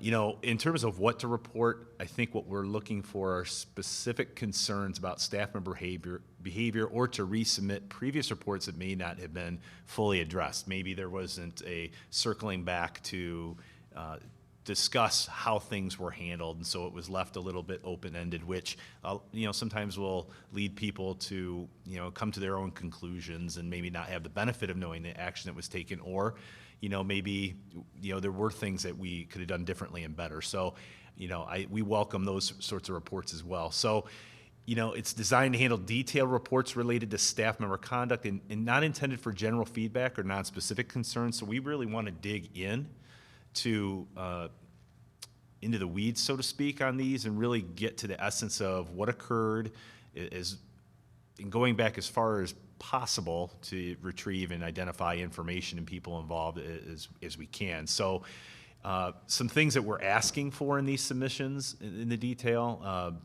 names, dates, descriptions of the incidents as much as possible. And if you want to move to the next slide, I think there's a little bit more detail. So once we receive each of these, so voicemail or email, we assign a unique ID to it. The data came in, the source, whether it was email, phone, website, a name if provided, and we have received several anonymous reports as well, the nature of the complaint, the staff member cited or people involved, and then there are several people that this could be assigned to, myself or our Executive Director of Human Resources, or maybe some other party, maybe in some instances, if there's a conflict of interest, we would find someone to be able to serve as investigator for that as well. So we've used a couple people on staff to help talk with staff members and students who, maybe have a little bit better rapport with some of these students or families in order to provide that level of comfort to get the information we need in order to move forward. So the action that's taken, including the correspondence sent, the resolution, so we may be sure to assign status levels to this so that way when we have multiple people involved, we know where things lie. The date resolved, if applicable, and then an outcome summary as well. So very detailed, a lot of several different people with their hands in this, and we're also trying to treat this information as delicately as possible and maintaining people's confidentiality as appropriate. So in the name of accountability and just transparency, I wanted to provide a little bit of an overview of some of the things that we have received since everything went in place in mid-January. And so this is a summary. Since we opened up the voicemail box as well as that email address, we've received 22 reports. 5 reports received are not reporting staff misconduct. So some of them are general, just sort of maybe displeasure or just a sense of how things are going based on things they've observed or things that they've been reading. One report claimed complaints were previously made by administrators against other administrators. However, no reports had been filed with Human Resources. So there was a number of things that were alleged in the complaint, but nothing had been followed through on beyond that from that standpoint, meaning there was no formal complaint filed, in order for certain action to be triggered by certain members of departments within the district. 16 of the reports are previously unreported, so prior students who had not disclosed some of their different experiences that felt compelled to come forward with some of the things that they that had occurred to them while in school. And the time frame really did range, really going back about 25 years. So we had some incidents, obviously, from 2001 to current. Board president met with the team last week, or 2 weeks ago almost, to review the status of each report. So we have these meetings where we'll take a look at all the different things that are coming in. We compare notes and perspectives, discuss, and are very open with each other about, once we've corresponded, where things are at. Are there certain questions or different perspectives that we want to hear from based on just the people in the room, and maybe, the additional people will help us to look at things in a little different way so that way we can be as thorough and holistic as possible. One report had been submitted in February, so everything prior to that had been received in that week, really following everything going live. And then one individual had submitted 4 reports that are not specific. The first 2 emails were documented as part of the 22 total that are cited. However, the last 2 are not included since they're not really making a specific report, but just airing grievances about things within the district, so to speak. So just to get a little bit further into this, reports related to Mr. Henline received since January 22nd to either the voicemail box or the email were 10. none of which were previously reported to the district, and the time frame of the incidents ranged from 2001 to 2018. I did consult with someone at the Office of Professional Conduct because we did have a previous report that was filed with similar allegations from Mr. Henline, and they recommended that we take everything we had received up to a certain point and submit a second report combining all of these new allegations. Reports received regarding Mr. Henline that resulted in district reporting to the law was one. So, and that was simply due that because of the nature of the allegation made it could involve something criminal coming forward. All right, so I think this leads to our semester review with our SROs, and would you like to go into that? Sure. We'll get a little bit further into this a little bit. Yeah. So down the presentation, but with these reviews, you're going to see this slide appear a little bit later as well. But this slide represents us sitting down each semester, reviewing the reports that we get with the SROs and with the chief and a member of the board to review what we've received and how we've handled that. So again, it allows us to get that feedback from the resource officers on these reports that we're getting. And this review process is something that we don't have now. And looking in the mirror and reflecting on what we can do better, we understand that this is something that we want to do. We also understand it's important with our SROs to sit down with them and review these things so there is that dialogue to look at past reports and flag patterns, because that is one of the things that you'll see under, kind of underscored here is how are we tracking different reports to see if there is a pattern or not, and taking these threads and things that you hear here and here. And that goes back to that activity that we shared with the staff activities. If you're hearing these things, how are we taking that thread and making sure that we're looking at it through the right lens, not only in that moment, but months later, weeks later, or longer. So again, and then we want to continually look at what can we do better to improve the system. So that's important. So may I just add one last thing? I just want to say that we appreciate all of the reports that we are getting, and we are learning a lot about some of the things that we want to shore up along the way. But I do also want to emphasize that we are, trying to respond to each with the level of care and compassion that it deserves, regardless of when it might have happened or who was involved. And I know in each instance, we're consulting with legal counsel as necessary, in addition to law enforcement, to make sure that we are doing what we need to do with everything that comes in. So the next area is the student safety and staff conduct policy. We met last week to have a draft of the policy. The board said we'd like to get other eyes on this, to get feedback, especially with students. Again, the purpose is to foster that safe, respectful, supportive environment for all students. Grooming is a process of building that inappropriate and exploitive relationship with a student. So there was a lot of conversations at the review with the ad hoc committee in terms of, well, what are those behaviors and how do we best capture those? This policy applies to all school district employees, contractors, volunteers, and individuals. Grooming, there's a couple different ways that we're looking at that definition.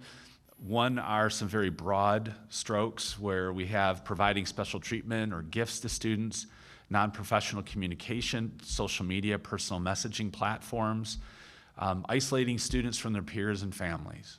That's important. Encouraging and permitting boundary crossing behaviors that may escalate. And then also we looked at the Licensure Code of Professional Conduct for Ohio educators, where it defines it as grooming a student, a minor, befriending and establishing an emotional connection, a student or minor and a student's minor's family, to lower the student or minor's inhibitions for purpose of inappropriate emotional, romantic, or sexual relationship. So it's trying to find those behaviors and patterns of those behaviors that might be present, and then the professional boundaries. That's something that's very important. As a professional, you never want to put yourself in a position where there could be an accusation made. And if you're knowingly putting yourself in those positions, that could be something that needs to be flagged and explored a little more closely. So those are some of the pieces of it that we're beginning to shape, and when we do the first reading, you'll pick those things up.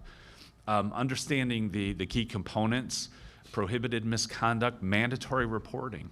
So when that bus driver or that teacher hears something, it's not up to us to determine, well, that's just the way Miss So-and-so is, and everybody knows they're harmless. Our responsibility is to report. It's not for us to determine whether or not there's credibility to that. It's our responsibility to report, and that's part of that training we want to do with all the staff.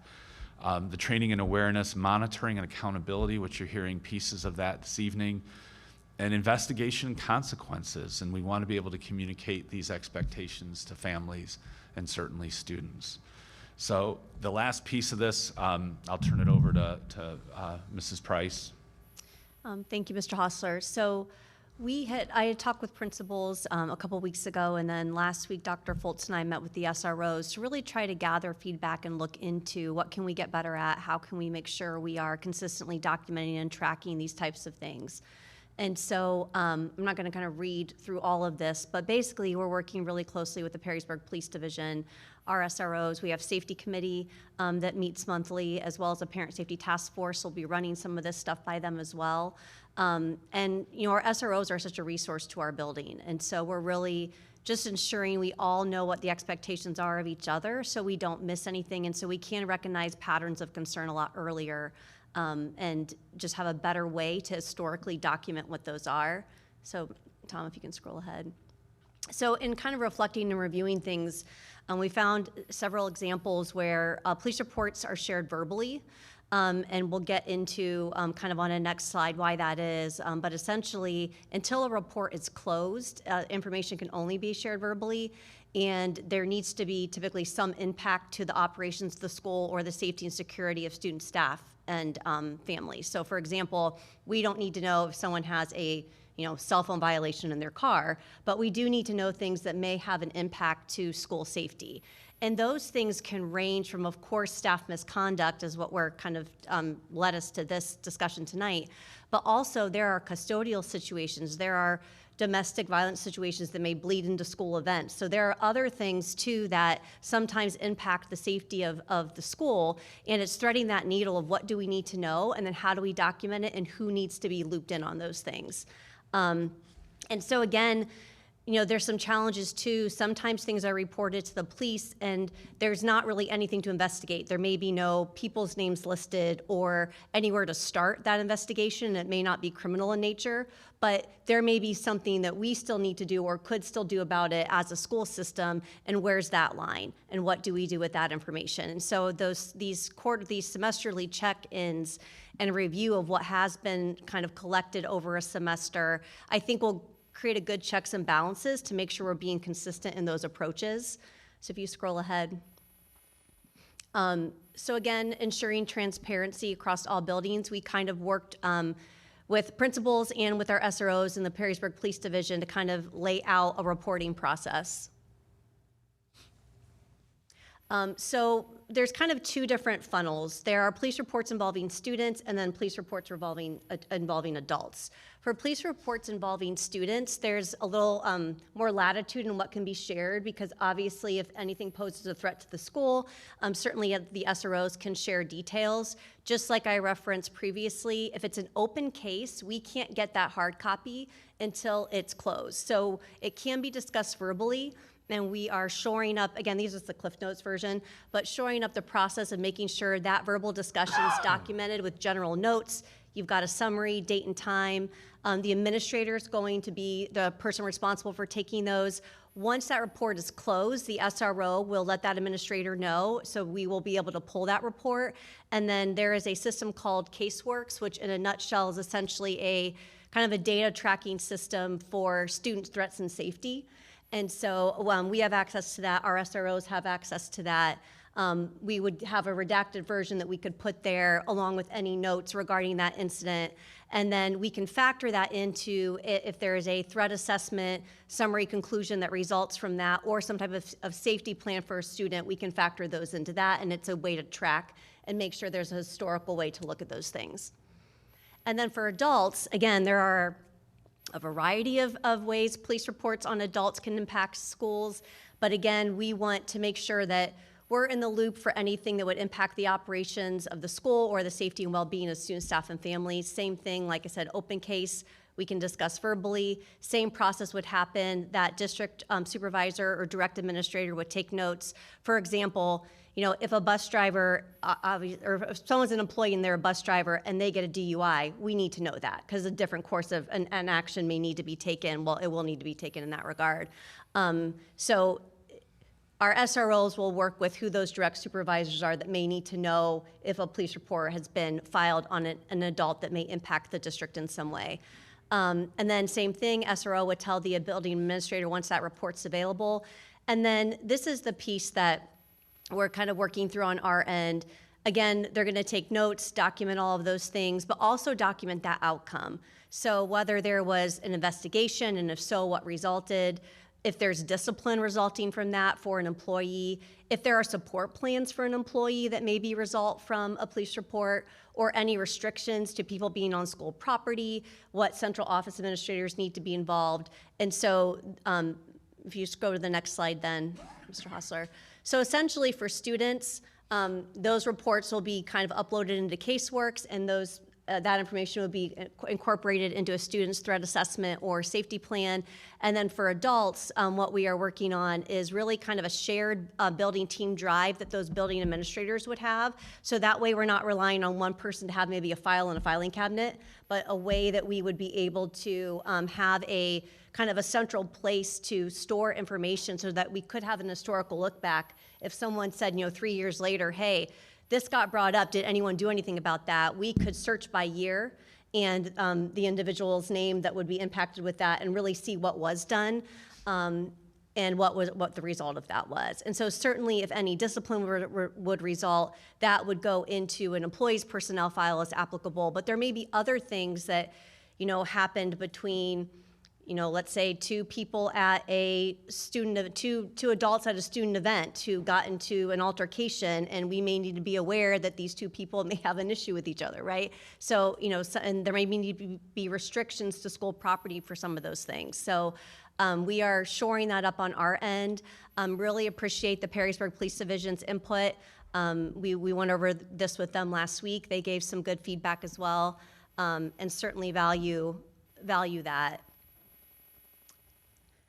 Again, like mentioned previously then, we plan to kind of review this semesterly with the police division and our SROs, just to make sure we are all on the same page and buildings are consistent with how they're handling these things. And I think, so what we want to do is we want to establish the expectations and communicate this process with the community and families. We're implementing this documentation, the policies this spring, the process that was outlined by Dr. Foltz and Mrs. Price in terms of that implementation and documenting and reporting system. And then also we want to bring it back to the Board of Education and have a summary report each year with broad information. We understand that these reports are anonymous, that anybody can make them from anywhere. And that's very good in terms of having that comfort level to do that. We also understand that they are anonymous and can be reported from anywhere, and they might be done for a specific reason to harm somebody. So we want to make sure that we're doing this and going about this in a way that is respectful of the people that report, and there are things that because the nature of what we do and being in the public, that you report that to us, and we'll do the best we can to keep it confidential. But at the end of the day, that may not be impossible. So making sure people understand what that expectation is, certainly with students, that is part of that. But for adults and others, there's limitations as to what that can be. And we want to make sure that, we are keeping our eyes on the right things. And having that system to be able to look back is very important to us. Being able to identify trends and flag those trends is very important to us moving forward. And you know, I think we have looked at this and have put things in place that gets us moving down a path that will take us in the right direction, which will be beneficial to our students and certainly to our staff and community. So those ideas of that ongoing accountability, communicating back to the public, having multiple eyes on it, looking at how we're communicating with police, looking in the mirror. We understand that this not having that hard copy, getting that verbal report, what do we do with it? Whose hands is it in? We need to shore, you know, that up. We want to work more efficiently and closely in that capacity. Looking at new policies and bundling these things like we talked about before are essential in giving kids and families the tools they need to make reports and pointing them in that right direction so they're not looking and saying, what is it that I can do? But being able to have that neon sign saying, this is the path that you can take. And I, you know, we welcome, and Dr. Foltz went over all the reports and said that we're very grateful for the people that do that. That is a very uncomfortable situation to say years from now, you know, years ago, this happened to me and I'm reporting it today because I want you to know about it. That takes a lot of courage, even as an adult looking back at that period, and we want to recognize that. We want to create a system where people are more comfortable in reporting. The statistic that Dr. Foltz shared about the number of previously reported reports that came to the district that we didn't act on was very important to us in doing that review, that look in the mirror. And as we've processed this, there has been one report that said this was reported before, and it was reported by an administrator against other administrators, and we don't have a record of that. And so we're trying to get additional information. But the information that we have to act on is only as good as the information that we can receive. So taking all of these steps from letting students and families know all the different ways that they can provide that feedback in those reports is really important. Knowing that we're going to do something with those reports is really important. And then how do we capture that data and continue to review it and hold it in a way that we can access it months and years later is really important. So I think this helps us get moving in the right direction, and you know, we want to continue to look in that mirror and make sure that we're doing the things that we need to do to improve. So I'll open it up to any questions that any of you may have. I'll just add that, just to assure the board, I have been tracking each of those, kind of kept my own list, and then we were able to walk through that back on the 6th. I think one of the things that, you know, we talked about in the policy committee that we've been talking, you know, as I've had some individual conversations with each of you and certainly with the administration is the challenge of how to change a culture where, and I think some of it, you know, I've reflected a lot, you know, Me Too movement was 15 years ago, and our understanding of what was acceptable, which shouldn't have been, which maybe we turned a blind eye to before, that now I think our students are more educated about what is appropriate, that when they say, I didn't feel right about this, to give them a really clear pathway. And that's something that Dr. Reffert and I were talking about at the policy review, is how do we make that just as simple as possible for students to know what to do when they don't feel right about a situation. And I think what was so hard about so many of those reports were how many people said, well, I didn't report this because I didn't think of it was a big deal. And each of those things was a big deal because they still remembered it 20, 25 years later. And all those little deals, you know, helped make a really big deal, understandable. So I think the ways that we're working to educate students and teachers and administrators is huge. I do think the work that's been done to better communicate with the police. I think that that was one of the things that we really identified early on, that there were some just significant gaps in that communication. I think the challenge right now that I feel as we look at these policies and as we think about the training is that we know that mentoring relationships of adults with students, and especially high school students, is really important. They're positive, and how do we continue to ensure that those mentoring relationships, oftentimes with teachers, that having someone outside of your parents as a trusted advisor and mentor in your life, that happens with coaches and advisors and teachers, that those healthy relationships can continue to continue to happen and support students, while also talking about the accountability of where lines start to get crossed, and how we hold one another as adults responsible when we see those things, as well as kind of empowering students to say to friends, hey, that wasn't cool. I need to go report that because I know you didn't see this, but I did. So I think all the efforts we've taken really just in the last month are a significant step. There's still a lot of work to do. But I'm really grateful for the work. A lot of energy and time has been invested already, and I think we're headed in the right track. Yes, and I think the big thing too is that we talked about is making sure that we're able to hold this information somewhere centrally. So I did have a question though. You talked about, Mrs. Price, I think it was in here. You talked about it as being the administrative school, like their own building team drive. But I'm going to guess and if not, I would like to make sure that there is a centrally located, I don't know. In my head, I'm seeing a spreadsheet, but I know there's better ways to do that, but obviously you said by name and date. So we would work with our tech department to create that team drive, so it's not owned by any one administrator. It's essentially an administrative drive that we would put the administrators on, but then we would also be able to access. And you can create it in such a way so people can't delete from it. You can only add to it depending on who the owner is. So we would kind of centrally set those up through the tech department. And then, if an administrator changes, you would remove that administrator, add a new one.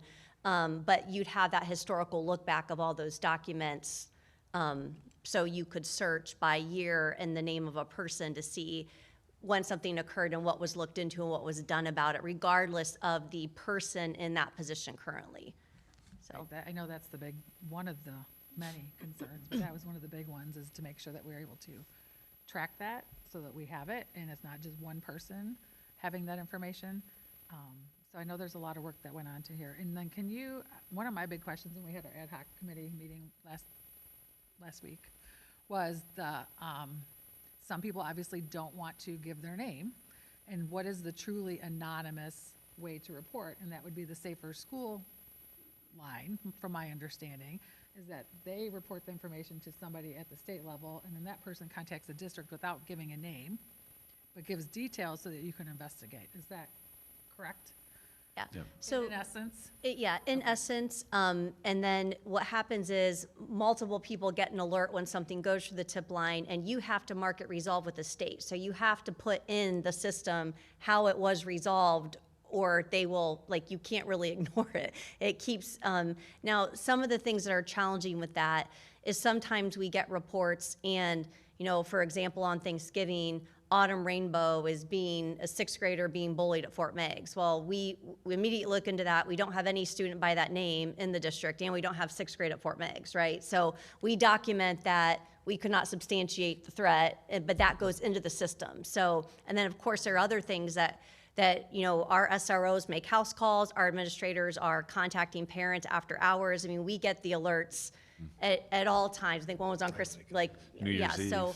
Yeah, New Year's Eve. I mean, you get them multiple ways. So those have to be marked resolved. Those are already tracked through that system.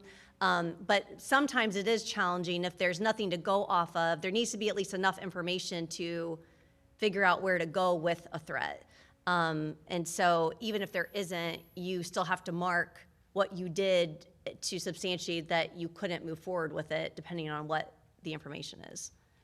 Just even with the tools that we have available now, I think we've had people submit email on behalf of other people and doing so anonymously to help protect their identity. And, you know, we've had people leave voicemail messages as well. And I mean, not leave their number, and even the caller ID they can block. So, I mean, some of what's available, they can truly do it anonymously that way. But in terms of being able to really dig into some of these situations, if that's something that they want is for us to follow back up and see where we can go with it, we need to know, you know, a certain level of detail, especially if it's someone who this happened to first person. To be able to talk with them at some point is really vital. So.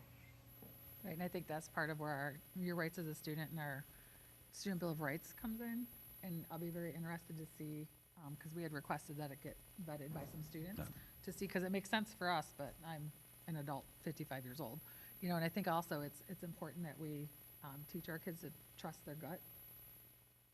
I mean, as an adult and as an adult female, you know when something's hinky, or it's just, we just need, our kids don't have that yet. And just getting them to be able to trust that, you know, if they even think it's a little bit off, and I've told my kids that, then, you know, you need to tell somebody. You need to tell somebody. So thank you. This is a lot, and I think it's a great first step. Additional questions or? I just, in looking at this presentation and some of the discussions that we've had and the agony of this whole experience since last May, basically, when it came to your attention, and then us in June. I mean, we all inherently knew that there was a process that was 25 years old. And culture being as it is, it's a fluid thing, and that 25-year-old process through this incident happened to show us, oh, this is how we need to update it. This is what we can do. This is where some of the holes are. This is why there's misperceptions. This is why we need to do this. And to see all that you have done to bring this to be more user-friendly for students, for the community, for faculty and staff, I just commend everybody who has put a lot of sweat and tears into this. You've done a marvelous job, and I know this is still drafty. I know it's still coming together, but goodness gracious, this is really quite remarkable. I love the student guidebook, the Bill of Rights. I mean, all of this is just really wonderful, and I think this is I get criticized for always being the Pollyanna when something bad happens, but this is the beauty and the benefits of what happens when you've got an investigation, and what should happen when you have an investigation that something good comes out of it, and this is remarkable. I mean, it's from what Dr. Foltz was saying, it's already working, and that is quite a relief. That is quite a relief. And over the year, I'm sure we'll find out little tweaks and things, and to have student reviews and your student advisory council, they'll keep you updated as to what needs to be changed on it or whatever. But yeah, this is, and is Hinky a professional, is that the right?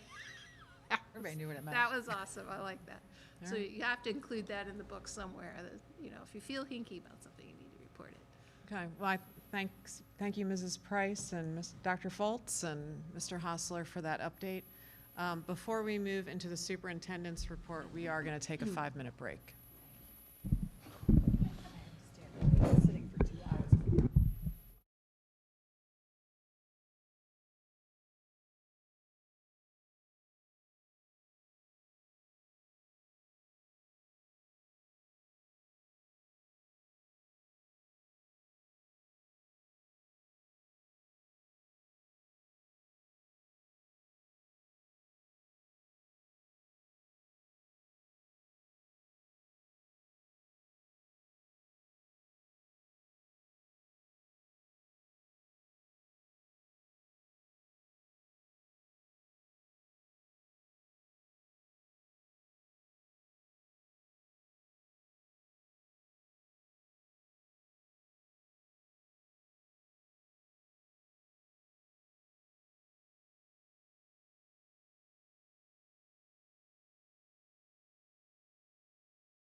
We could continue our meeting.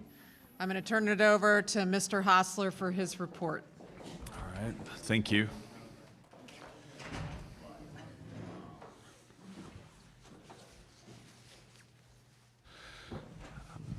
So I have a brief report, just a February report. So wanted to congratulate Perrysburg High School's Tara Zeckman for being selected for a presidential award in excellence in math and science. So we'll have more information there, but just 6 Ohio educators were among the 336 teachers that were receiving this national recognition. So it's great to know that others across the country know what we have known for some time, that we have an outstanding educator with Ms. Zeckman. And Betsy Cranston, who was the Ohio Strings Teacher of the Year.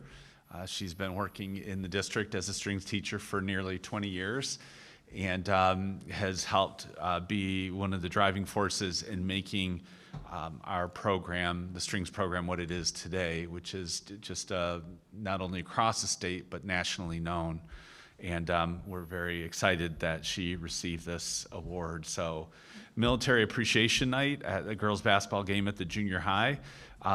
We wanted to thank City Council member Carrie Wellstein and Representative Michelle Grimm from Northwest Ohio to recognize veterans and active duty members that were in attendance there. So being a district that really prioritizes military families and serving students that are in military families, that's very important to us. So wanted just to say thank you for the seniors, 5 seniors that were pictured here. Continuing to do great things for us. I know they are a part of a great tradition in gymnastics, and no doubt we'll be recognizing them with state qualifiers. But always great to see our students, especially a group as accomplished as they are. So our speech and debate continue to roll along, winning their fifth tournament this season. So I'm very excited to see not only the numbers of students participating, but the results that they're getting. So that's exciting to see. And I know they have some of the state events ahead of them. So they're certainly in great position for wonderful things to happen. So Band on the Run is scheduled for May 3rd. So it's a run, benefit the HPI and junior high bands, and you can sign up to participate. You don't have to run. You can walk. And if you don't want to walk, you can donate. So there is room for you no matter where we go. Mock trial team presented at the Wood County Courthouse and did outstanding attorney awards, outstanding witness, and another outstanding attorney. So that's great. This is a little mind-blowing, but we're registering for the class of 2038. So we'll be, seeing a parade of families bringing their students in very soon for registration, and it's pretty exciting to see that. 2038, it doesn't seem like, but there it is. So the French Club will be celebrating their annual Mardi Gras event on May 8th, and from 11 a.m. to 2 p.m. in the Commons. There's no charge for the event, and it is a lot of fun and a lot of neat things to benefit from that activity. So, and as mentioned, we have the district dialogue that we highlighted earlier. And so the biennium budget, so I wanted to pause a little bit and kind of pick up and talk through a little bit with what happened and what's happening in the state. And Treasurer Dreyer did a great job of really bringing it home to what it means. So we know that we've already begun to talk to legislators about the need to update the inputs, that is raising the state's average that they're bringing into that equation. And we began to do that. And so that will continue to happen. So you've heard a little bit about what this means for Perrysburg schools. So the one thing that that drives what Randy had talked about in his presentation is this weighted capacity per pupil, and that went from 3.7 to 6.7. And what that means is Perrysburg is considered wealthier under this funding formula, and that means the state is saying, Perrysburg, you have the ability to raise those funds locally based on their calculations seen here, and we are not going to provide that additional funding. In that time, for every dollar that comes into Perrysburg, right now, 20 cents of every dollar that comes into Perrysburg comes from the state of Ohio.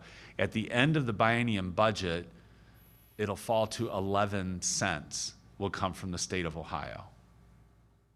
So that is a dramatic shift to local taxpayers. And again, the major thing that's driving this is those inputs that the state is not wanting to increase. So our state aid is dropped, and Randy covered this from 12.63 million down to 11.2 million. It's a $1.4 million loss, 11% over 2 years. The largest single drop is between fiscal year 26 and 27, which is a negative 7.7% drop in state funding projected. So, and how some other districts around us are being treated. Again, you can see where Springfield is probably the largest drop in terms of their funding, but you can see Anthony Wayne is relatively unchanged. But when you start getting into Otsego, Sylvania, Rossford, Ottawa Hills, and Lake, you're seeing those kind of numbers rack up in terms of the negative impact here locally. Why the huge discrepancy? It has to do what's happening within your district. So if your valuations have increased sharply, then you will see that wealth factor kick in, and that's kind of what we're describing and seeing that reduction. If your valuations haven't changed as much, you're not going to see as much. It could be a matter of enrollment projections that the state's using. It could be a matter of pipeline and utilities, which could help offset certain things. So there's a lot of other factors that go into it. Every district is unique in how that works. So it appears public schools have relatively flat funding over the next 2 years in the biennium budget. Spending on vouchers is going to increase an estimated 8%. So again, it is about what the state prioritizes in terms of where do they want to fund. We shared this last month about the speaker saying that I don't think there is a third phase-in for Patterson. That's the fair school funding, as to the expectation that those things are going to go in. I guess the clear statement I can say is I think those increases in spending are unsustainable.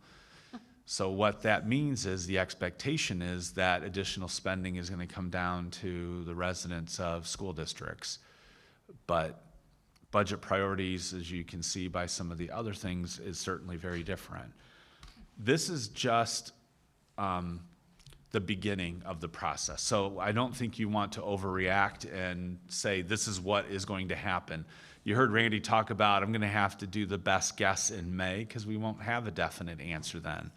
So you heard the call, and we'll talk a little bit more about it, about the legislators need to hear from residents.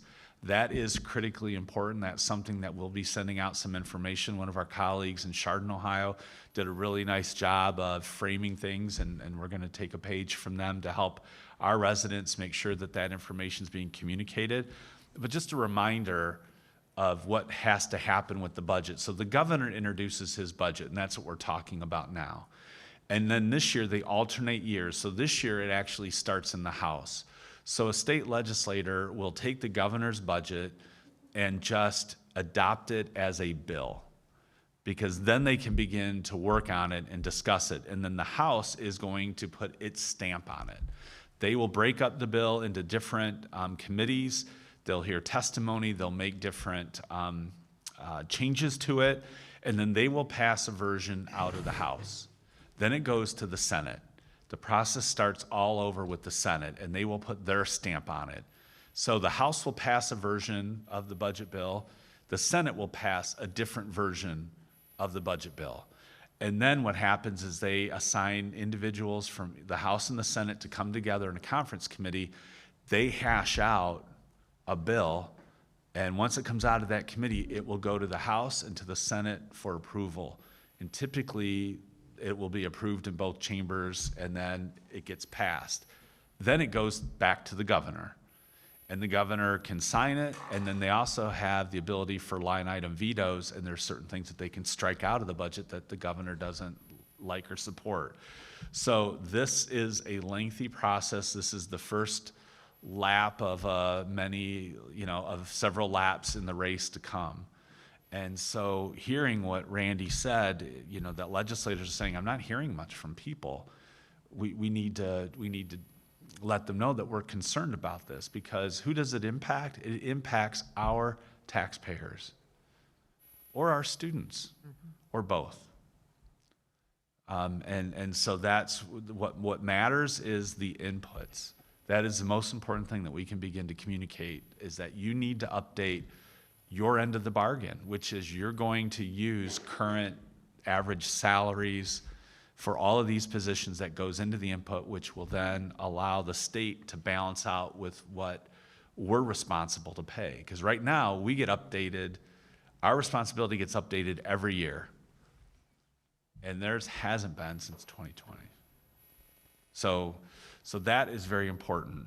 There is a House Education Committee and a Senate Education Committee. So right now, all the action is going to be in the House. The chair of the House is Representative Sarah Fowler Arthur from Ashtabula, and there is her phone number and address. And then it's going to go to the Senate, where State Senator Andrew Brenner from Delaware, he is the chair of the Senate Education Committee, and then that's his contact information there. So that is where the hearings will take place, and they will make adjustments and changes to the bill in their committee, and then they will vote it out to the main floor. So that's how that piece of education is going to start there, and also the Finance Committee, but we're focusing on the Education Committee on the House side. You can see these are the House members.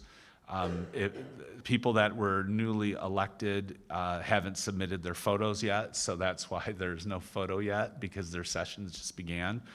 But you can kind of see, who is on the committee. And our two state representatives are not on the committee that are local, and that Josh Williams out of Sylvania Township. If you look at the screen, his district is the green.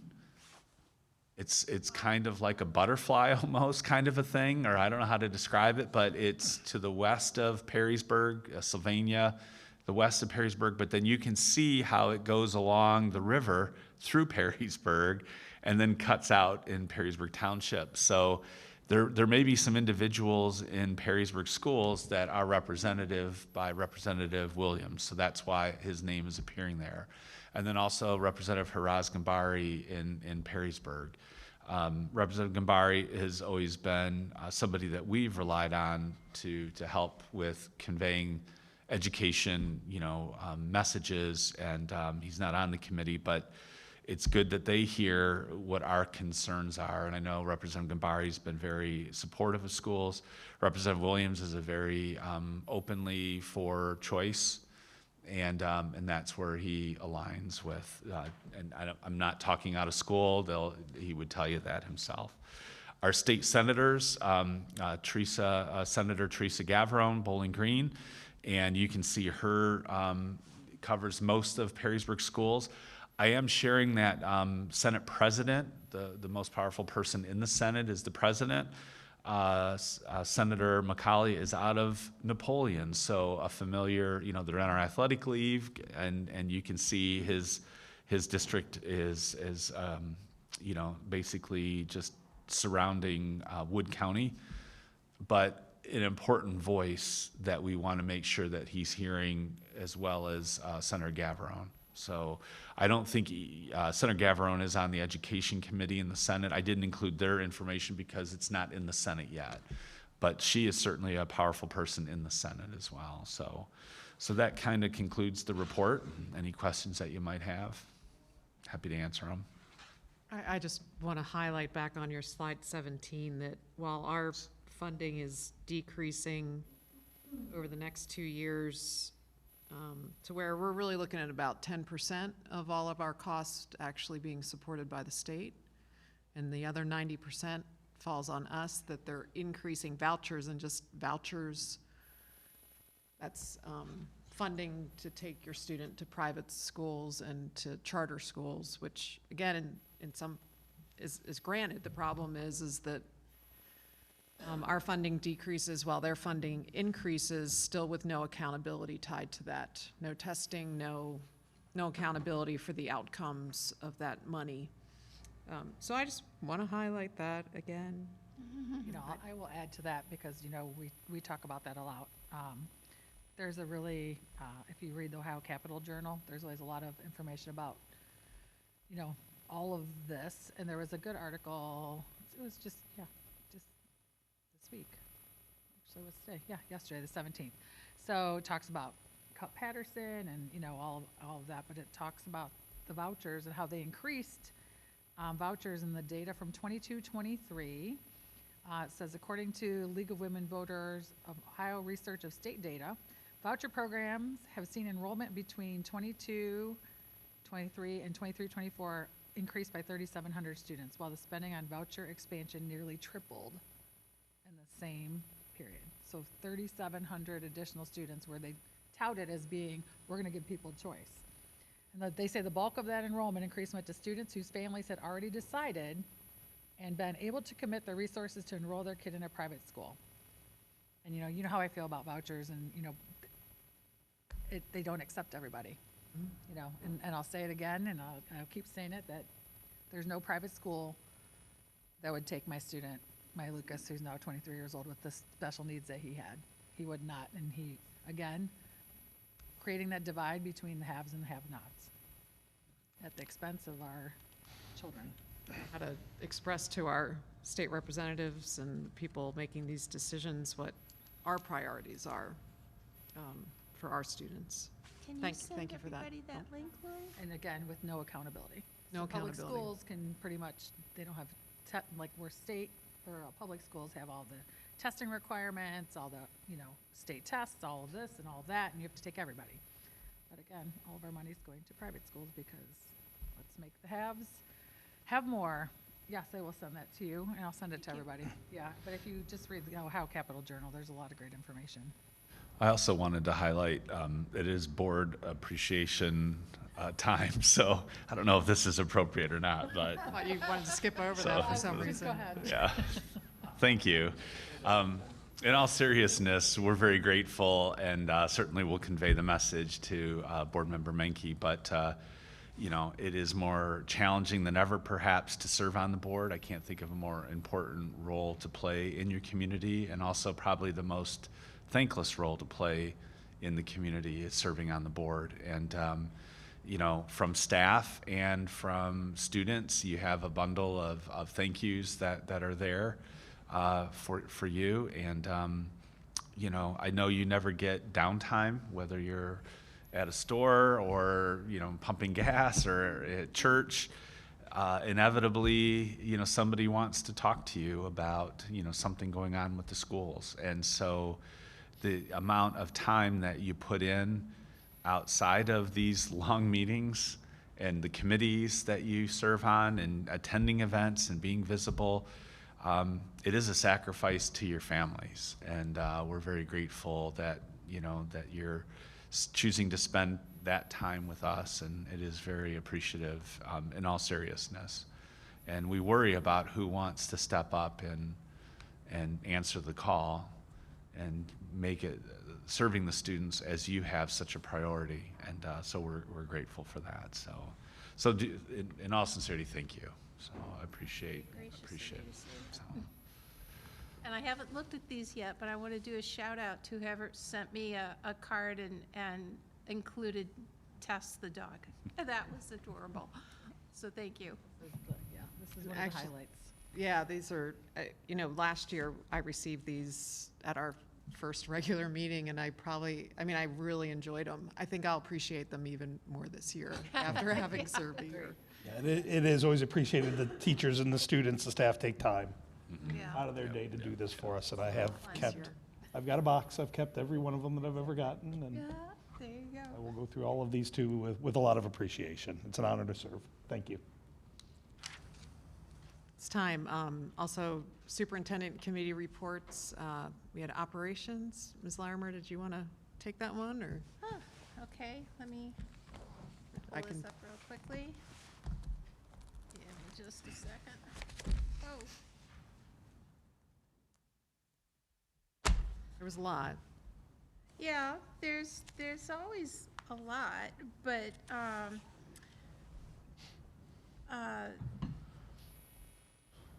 in regards to something that's happening tonight, Courtney, our transportation director, mentioned that the drivers are very excited about the redistricting. It's taking a lot off of their plate. It's making a lot of things make more sense. It's making them, and therefore their students, more safe. And so they definitely, I guess the reason why I'm mentioning it was because I hadn't really thought about it. I thought it was a unique perspective. They're trying to get a gasoline tank to be on site to make that easier. New buses are doing super well. The tank also will help save money because they'll be able to buy gas wholesale. Yes. So save yes, money. Absolutely. And the excitement that if we approve the reduction of HPI hours, all the routes will then be on time, barring unforeseen circumstances. But that was, at the beginning of was it this year or was it last year when we didn't meet that state mandated minimum time for that, which was totally absurd. But this cleans all of that up too. So just a lot of, as I've learned over the years, what seems like a simple solution or just a solution to something has just a myriad of dominoes behind it. And I thought that was kind of interesting. Of course, Jason is already going over summer projects and getting kind of that working on. Denise, boy, when she starts talking about food service, she's in her happy place.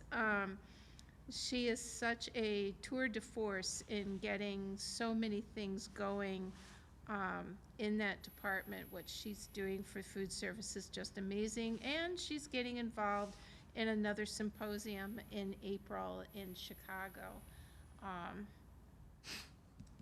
And to see, the one that was surprising was that Schaefer didn't really have a lot to say. And so what he did say was in English, but that's in the notes, and I don't think I need to go over that. But I just wanted to stress those things in particular for you. Highlight too, talked a little bit at the meeting about the head custodian at PHS will be acting on her. Yeah, I think hers is a resignation, but I think it's kind of a retirement too. So we want to thank her for her service. And I think one of the things that Mr. Drewer picked up in his report is that, again, in those accounts, it looks like there's a lot of money, but Bren is going to be ordering computers now to try to get ahead of any projected tariff hikes Oh, in that's price. right, yes, thank you.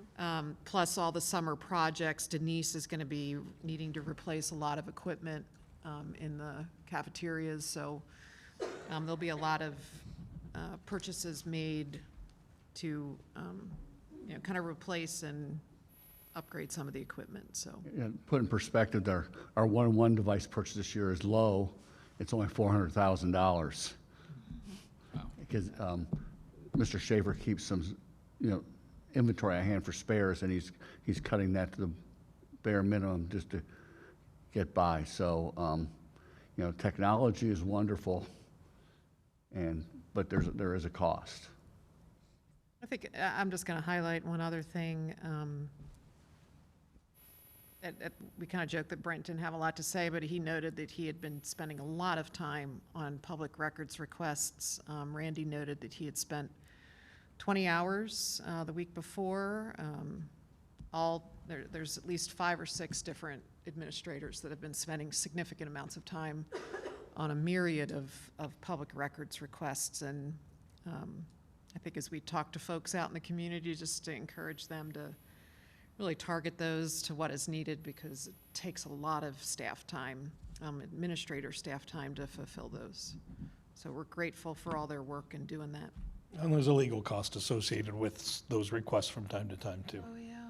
Yep. For redactions. Definitely cost. That's, yeah.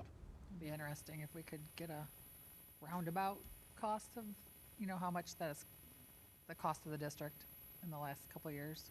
Again, it's people's rights. I think it's Right. just a question sometimes of what they're fishing for. All right. Anything else? Superintendent report, number 10. I'd like to move us on to number 11. These are the items for action that are not in the consent agenda. 11.1 is the recommendation on the elementary boundaries, and I'll turn that over to Mr. Hostler. Thanks. And I know Mrs. Price will certainly jump in as we go through this if there's questions. And I know that Ms. Upel is here as well, Transportation Director, so we'll be able to answer questions if needed. But the redistricting elementary boundaries, we're making the recommendation for option A.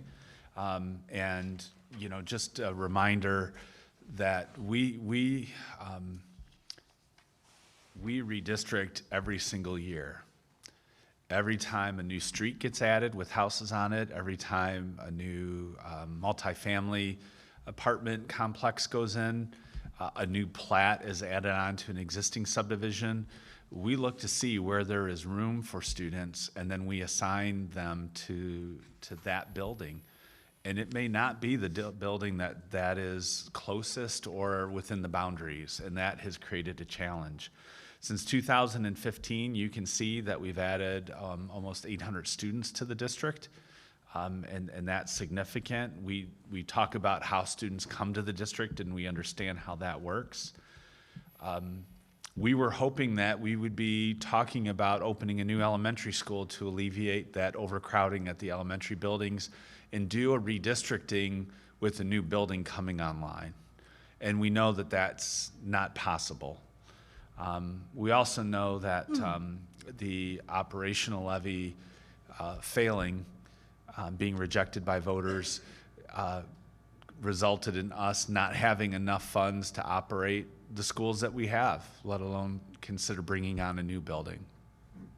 So we set out to find ways to be more efficient, ways to save dollars, and so Brooke and Courtney did a great job of you know, taking that on and coming up with multiple options and then narrowing it down to 2.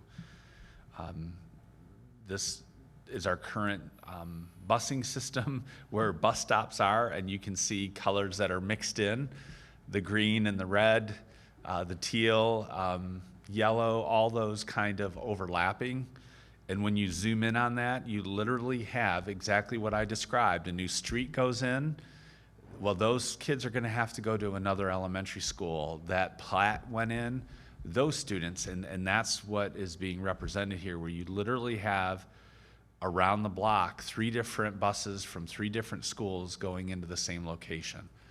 And that's not very efficient. So we understand the current issues with that, and what that means, and we understand that overlap, the longer routes, divided neighborhoods, and then limited walk zones are all issues that we are currently dealing with. So we did a pre-survey, and Brooke, you can jump in here and talk about what we did before we started the process.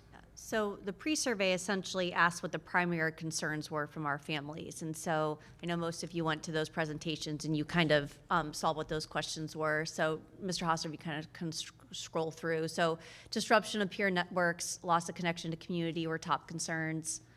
What will help with the transition, certainly different events to acclimate students to a new building. What factors were most important, so minimizing disruption to the number of students that would be impacted, how close the building is to home, keeping neighborhoods together. Those were all things ahead of when we kind of developed the plans with what were top concerns from families.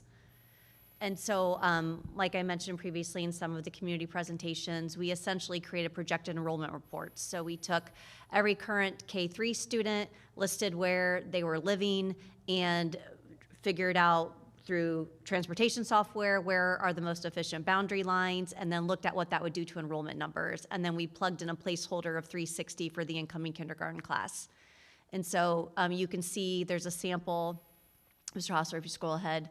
Well, we then asked additional questions following the survey, and if you kind of keep scrolling through here, essentially overwhelmingly on all of the questions we asked, option A was preferred by families. So every single one of the questions was in the 90 percentile for option A, comparatively to option B, which is around 6-7% for each of the questions listed. And these are all in this presentation. And so we looked at anticipated growth areas. So you'll see Frank, jumps a little bit bigger out of the gate, but they're a little more landlocked in terms of the areas that are going to be coming online for development.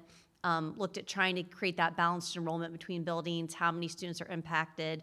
We did talk about, we do plan to offer applications for interdistrict transfers for incoming or fourth graders to remain for their final year in their building. So we do plan to communicate with fourth grade families regarding that process probably towards the end of April. And then we will look at what those numbers do in terms of what we can approve to make those accommodations for fourth grade. Again, because we're doing this, because there needs to be a cost savings and efficiency and balancing out some enrollment sizes for workload within buildings. Letting all the siblings stay is not going to be logistically possible, but we do want to work to make accommodations for those students who are in their last year at their elementary. If the board chooses to move forward, we'll be working with elementary principals. They've already been working behind the scenes, having conversations about what we want to do collectively for welcome events, opportunities to meet new classmates, new teachers, tour buildings. So we'll be working on that as well. And so, we ask people to share any additional thoughts they have. Maybe keep going. So this is kind of a summary of the main kind of concerns, but just stability, minimal disruption. A lot of parents did want their children to finish their elementary years to avoid another year before they transition to HPI. Keeping neighborhoods together, concerns about splitting some established neighborhoods, really work to avoid that. And then, again, option A, overwhelmingly preferred for minimizing disruption. Option B was criticized for overcrowding Toth right out of the gate. And so option B would essentially force us likely to get a portable placed at Toth earlier than option A would. Some people just really don't like either option and would prefer an additional option. But again, when you look at how to make the boundaries most efficient and balance out enrollment sizes, there's only so many ways you can do that and make that work. So it's really marrying both of those ideas together to kind of come up with the plans. And the plans you can see were pretty similar because of that. So we are recommending to the board option A. Again, that's what this map looks like. And you can see comparatively to what Mr. Hosser showed earlier, obviously the boundary lines are much cleaner with this option. And then these are summarized as the main changes. This information is, again, all available in this presentation, as well as on our district website. We have an actual list of all the apartments, neighborhoods, and street views that we have put on the website, and we're continuing to work and finalize and even get street numbers on that. And then we also plan the board approves this option to include walk zones. So essentially, it would be a road code book that would live on our website where people could look to see exactly what building they would go to based on their address, as well as whether they're in a walk zone. So that's a breakdown showing the enrollment. Again, this can save around $150,000 just in transportation fees, keeps buses off the freeway, delays forced transfers, keeps neighborhoods in the same building. And then by doing this and balancing out those grade level sections, we essentially can reduce, we believe, approximately 6 grade level sections. Again, we still have incoming kindergarten to enroll, so it's not an exact science, but with our projected enrollment with our current students, that's about $480,000. So anywhere from a little over $500,000 to $630,000 could be saved by implementing this option. And then again, this just shows the building capacity. The buildings with asterisks have portables, and so you can add 100 students essentially to each of those building capacity numbers. And again, this is the number of students impacted based on that projected enrollment report of current kindergarten through 3rd graders. So with option A, 31% of the students would be moving to a different building. Option B was slightly higher with 34%. So I think that pretty well covers a lot of that general information. And again, I know the board attended those events and were able to interact with people that did attend. We also have the loaded up on the website, but also available to staff and families, the streets, and who's changing, and that's out there as well. So so that's something that we do have available, and this is what it looks like, so folks can go out there and take a look. So and so that's kind of where we are. So happy to answer any questions that you may have at this time. Any questions about the presentation? Yeah. Yeah, with the email that we received with that person having given us a different version, and I've sat here, I almost wanted to make a transparency so that I know that's really going back a long way.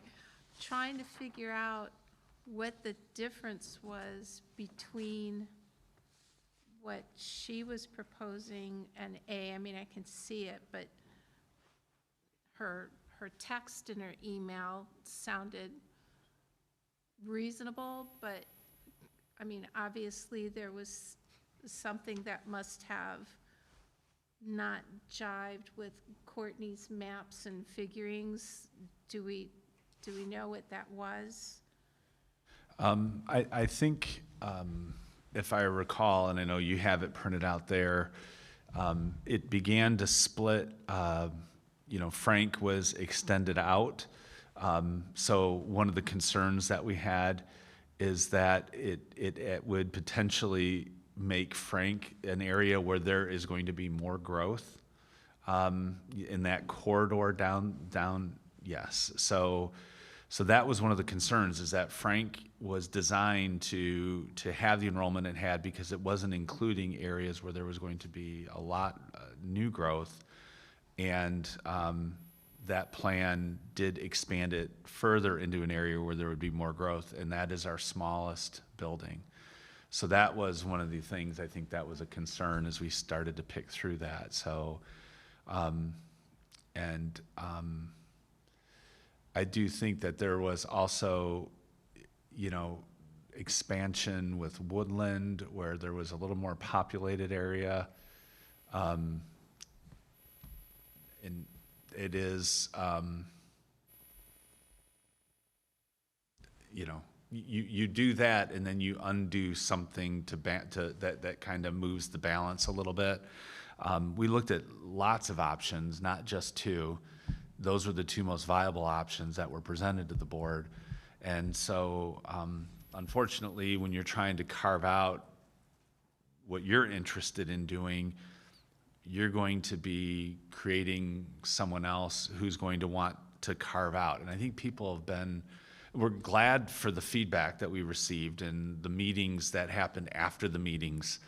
the emails. I mean, we're very grateful for that, and we understand this is a really hard topic because you're talking about kids moving to a new building, and we don't want to lose sight that that is impactful for those students. So we also understand that there comes a point, there isn't ever going to be a plan other than just staying what we're doing now and not changing that would be embraced by all. And so if you're undoing this and this, there's going to be another family that's going to come with a very thoughtful email like that person sent you with a very thoughtful map and say, do this, because then I don't have to change.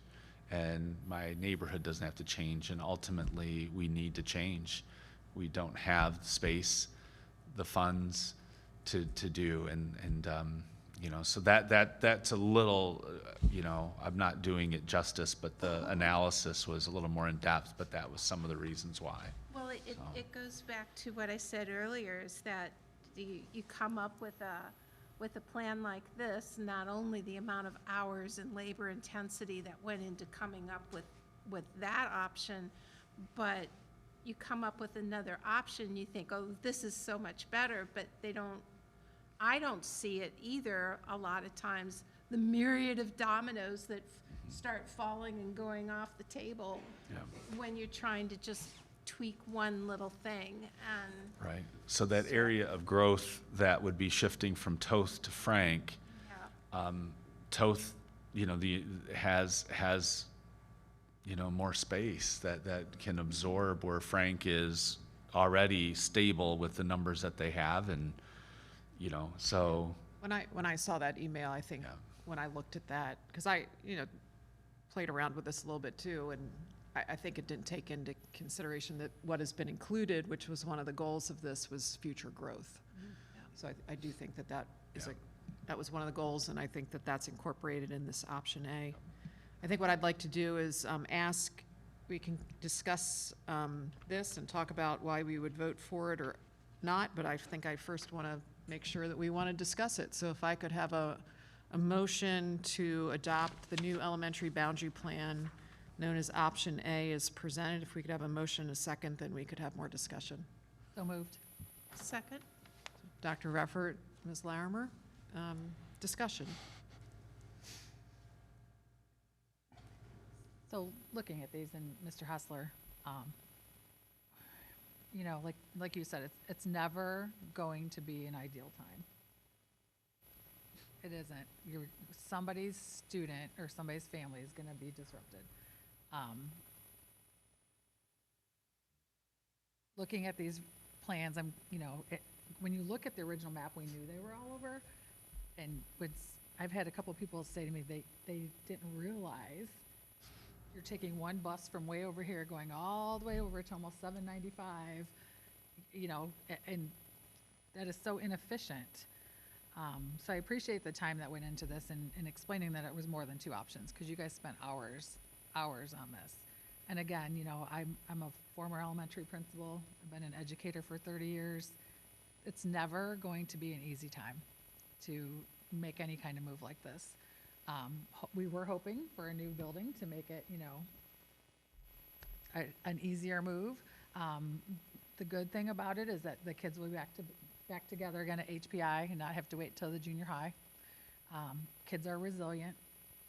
I like the plan that there's going to be things available for our students, because that's important, to meet again with their friend group. We're trying to keep neighborhoods together. And just keeping in mind that kids are resilient and they're going to react the way the adults react. So if we go into it with an open mind, and just keep it positive. Is it going to change? Is it going to help with everything? No. And there are going to be kids that have anxiety and stress and, and all of that. And we're very cognizant of that, and I don't want people to think that we're not. Because I think that's one of the things that bothers me the most, is somebody says, well, you guys didn't even think about that, or you don't care. Well, obviously we care, because we're here. This is not,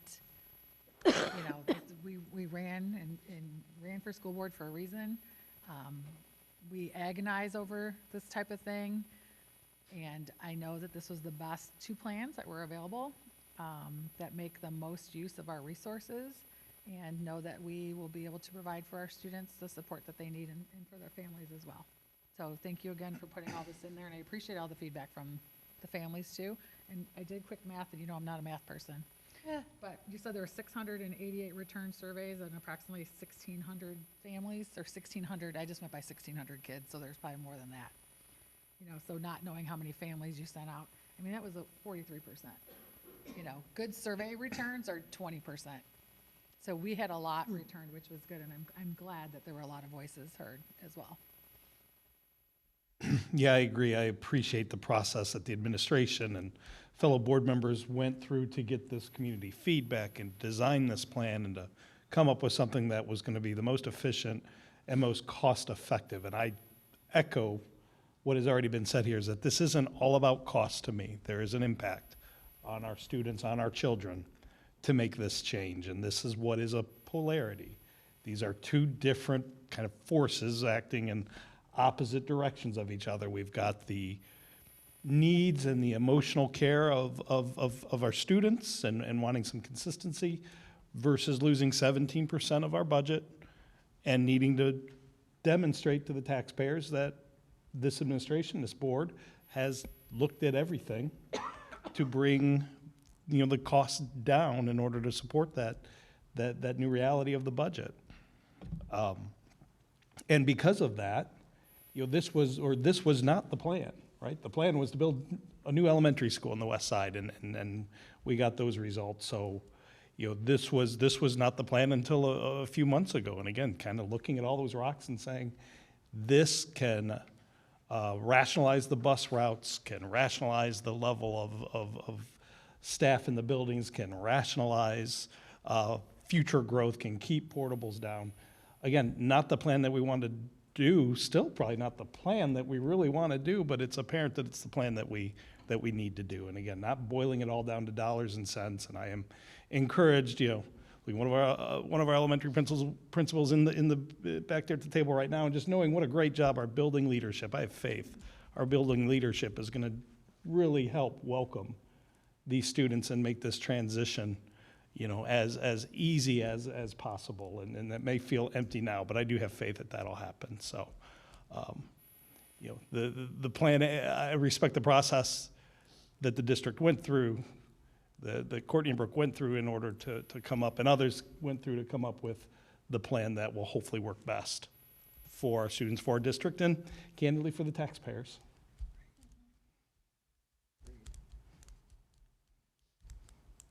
I think one of the things, along with everything that's been said, because I know that, you know, this is asking a third of our students, almost a third of our students, to learn a new building, to learn some new staff. I am comforted by the fact that they will be going possibly with neighbors or friends from their schools. I do think that this plan meets the goals that were originally set out when we first talked about this process back in December, I think it was. You know, not only the busing effectiveness, incorporating future growth, neighborhoods to the same schools, but one of the things that I've really focused on as I've thought about this is really creating a more equitable experience for every student. So I know that there's students that are going to struggle with this, but I also know that there's going to be students who benefit from this change. One is because they might actually get to go to school with their neighborhood kids, but two is that we're going to have the same number of kids generally for the same resources. There was only one guidance counselor for Woodland that had, you know, 100 and I'd have to look back, you know, 150 kids more than another building, but there was still just one guidance counselor. There was still one music teacher, and we had the same resources in each building. This makes it a much more equitable experience. We won't have students that have to be, you know, on a stage or in a room that wasn't designed to be a classroom. So I think the way that this gives every student in our district the same experience is really important to me. And I still think a lot of them might be jealous when they see all the festivities and things that they get to do over the summers. They're ushered into a new building, and maybe the other kids will say, well, gee, I want to go too. And then the parents will have a different problem. But I'm really excited about all the all the plans that I've heard from various principals saying, well, this is what we're thinking of doing to, help bring those kids along. So I think I agree. It's a hard thing. A third of your students, that's a lot, but I think it's a logical and thoughtful and good solution to a severe financial problem. And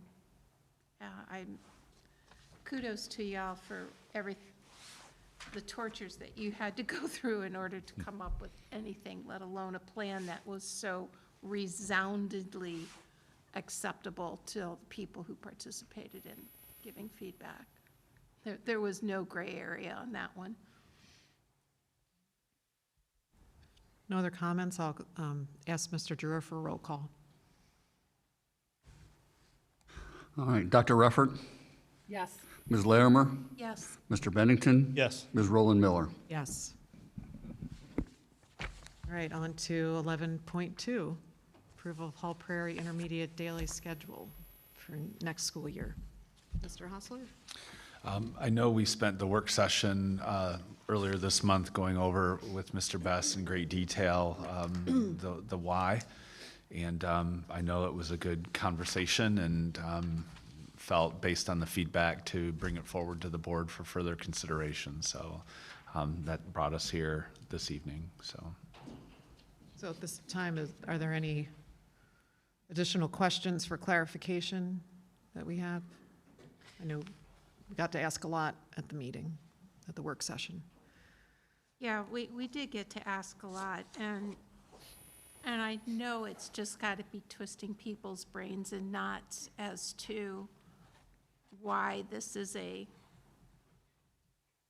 even came up as a suggestion, why it even works, and hopefully this will be a temporary solution until we can get other things worked out.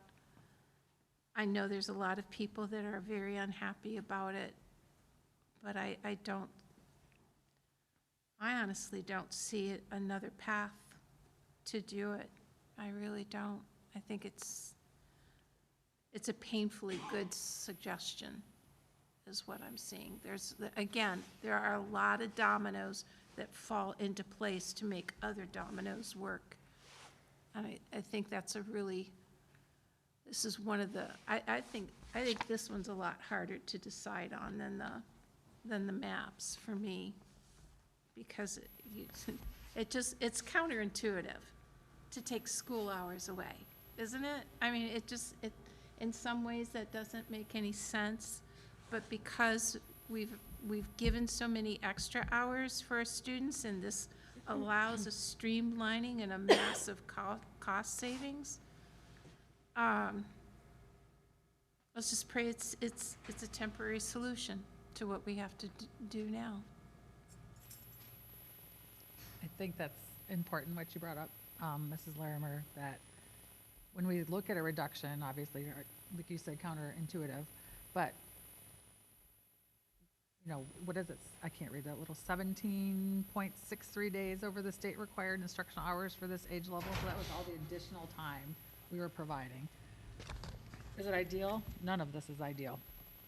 I do have a concern, question we'd like to obviously think about over the course of this happening at the beginning of next school year is, to involve, I don't know, some community involvement somehow, because the students will be getting home, obviously a lot earlier. The time, 7:50 to 2:45, they're still getting home before your typical workday, 4:30, 5 o'clock.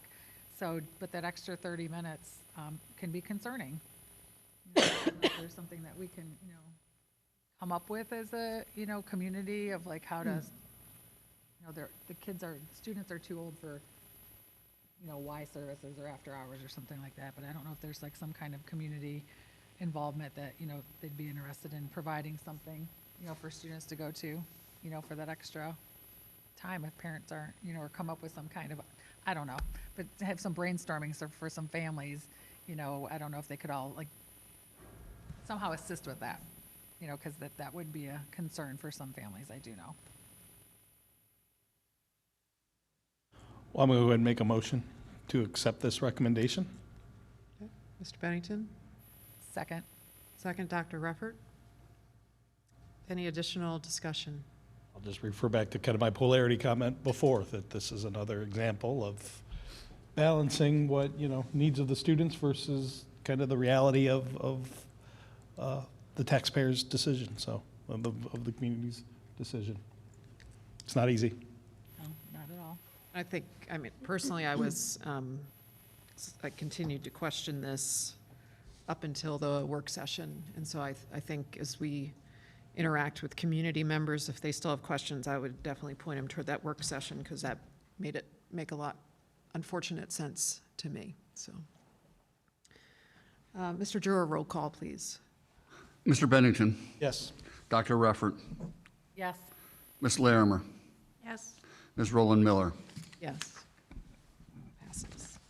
11.3, we had agreed to this, but Mr. Drewer wisely pointed out that we need to suspend policy 0147.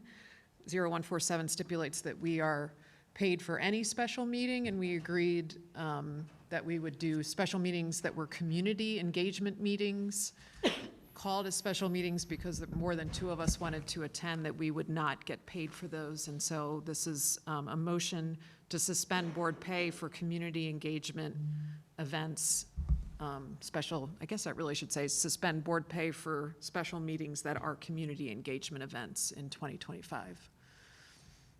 So moved. Second. Mr. Bennington? Roll call, please. Dr. Ruffert? Yes. Mr. Bennington? Yes. Ms. Larimer? Yes. Ms. Roland Miller? Yes. 11.4, I saw language about this, but I'm just going to keep going with the language. We need to appoint members for a board policy committee. This is distinct from Dr. Ruffert and I have been working on policies specifically related to reporting and misconduct, but this is going to be the general Neola biannual review of policy, and Dr. Ruffert and Mr. Bennington have agreed to serve on that, and so I'd like to make that motion to appoint them. So moved to appoint myself. Yeah, Can I go do for it. that? You can do Second? it. And second, Ms. I Larimer. don't have a choice, Mr. Bennington, sorry. Oh, so hold it, I'm confused. Yeah. So Dr. Ruffert moved to appoint herself and Mr. Bennington to the policy committee. Okay, that's legal. Then was there a second And then? Ms. Larimer was our second. Okay, got And it. you'll make roll call now, please. Dr. Ruffert? Yes. Ms. Larimer? Yes. Mr. Bennington? Let me think about it. Yes. Ms. Roland Miller? Yes, because I'm not on it. Mr. Hostler, if you'll speak to 11.5. Yes. So in Ohio, there is a rule that if you are a licensed teacher, administrator, that from the end of the school year up until July 10th, you have the ability to pursue and leave your current contract for another opportunity. If it is during the school year or after July 10th, you have to have approval of the district to release you. So if a district does not want to have somebody leave and break their contract, then you can file a report with ODU to have them consider with the Office of Professional Conduct. So we had a teacher a number of years ago who was at Woodland Elementary, I believe, who ended up leaving 2 days, the night of parent-teacher conference before school, or not parent-teacher conference, but the preview night before school began, left for a job in another state, across the state line. And so we that created quite a hardship for us, finding a teacher literally the day before school begins. So we filed a complaint with the office, and then the feedback we received was, well, your Board of Education accepted it, so you're okay. Well, we have to accept the resignations to post the position, to find a replacement. So what we've come to terms with is that we're acknowledging that this resignation, termination of contract after July 10th without consent of the board, so that we have the ability to post the position, and if we so choose, we can file with the Department of Education professional conduct to have them weigh in on whether or not they will take action on that individual's license or not. So that is what is leading us to this particular recommendation to go outside the consent agenda, because the person is leaving in the middle of their contract. And can I point out too, for the record, it's ORC 3319.15. But also, we cannot force that teacher or an employee to stay. Correct. We can't force them to serve, so you have to allow them to resign. Yes. But it's how you word it. Mm-hmm. Correct. So for people that say, well, why are you letting her or them? We did this last year for Mm-hmm. somebody else, I remember. So I'd like a motion, is the word acknowledgement? The action, acknowledgement of Joy Roots' resignation, termination of contract after July 10th without consent of the Board of Education, and acceptance of the sole purpose of backfilling the vacant position. So moved. Second. Mr. Bennington, Dr. Reffert, second. Roll call, please. Mr. Bennington. Yes. Dr. Reffert. Yes. Ms. Larimer. Yes. Ms. Rowland Miller. Yes. And 11.6, I think we've read that. Any questions about that? Anything you want to add? No, just thank you for your consideration, and Okay. you know, Thank you for bringing it forward. Yeah, I'll move thank on. you. I'll move on.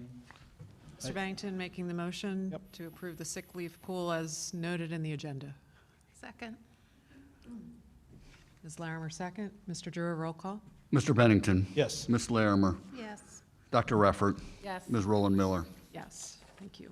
That leads us to 12.1, consent agenda, items 13 through 17. I'll note that there are 9 board minutes, just because that's a lot of minutes. I'm sure y'all read every one. 3 from the tax budget hearing, and organ meeting, and special meeting on the 6th of January.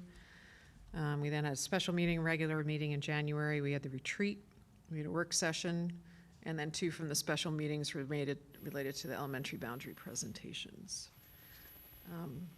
Any comments, Mr. Hostler, from personnel actions? you know, this is the time of year where we're beginning to see resignations, retirements. So Miss Lyons, who's a high school Spanish teacher at the high school, certainly a very skilled educator, and Kristen Lee, who's been a guidance counselor and then working in a new capacity, helping take off the 504 responsibilities of buildings, are both, we wish them well as they look towards their retirement. With that, a familiar face, you know, a name here in the district, Nancy Oster, who's the HPI secretary, who's retiring at the end of this year. So we wish her well-deserved congratulations, and you know, and again, you mentioned the Michelle Chapman, who is the head custodian at the high school, which is an incredibly challenging and important job. And you know, Perrysburg High School is one of the largest cities in Wood County. So, and you're in charge of making it work there. So she's done a phenomenal job there. So we're very, you know, and you know, we see that it being, you know, huge shoes to fill, but we wish her well, so. Thank you. I'll move on the consent agenda. Second. Okay, Mr. Bennington, Dr. Reffert. Roll call, please. Mr. Bennington. Yes. Dr. Reffert. Yes. Ms. Larimer. Yes. Yes. Ms. Roland Miller. Yes. Which takes us to 18.1, board discussion, new business. If you want to discuss anything, you're going to have to buy me dinner. I'm just kidding. Is there anything we didn't talk about tonight that anyone wants to talk about? Should be breakfast almost. And breakfast, yeah. Midnight snack. Yeah, can't buy eggs, though, sorry. And there were no additional public comment people that signed up. So if there is no objection, I will adjourn the meeting.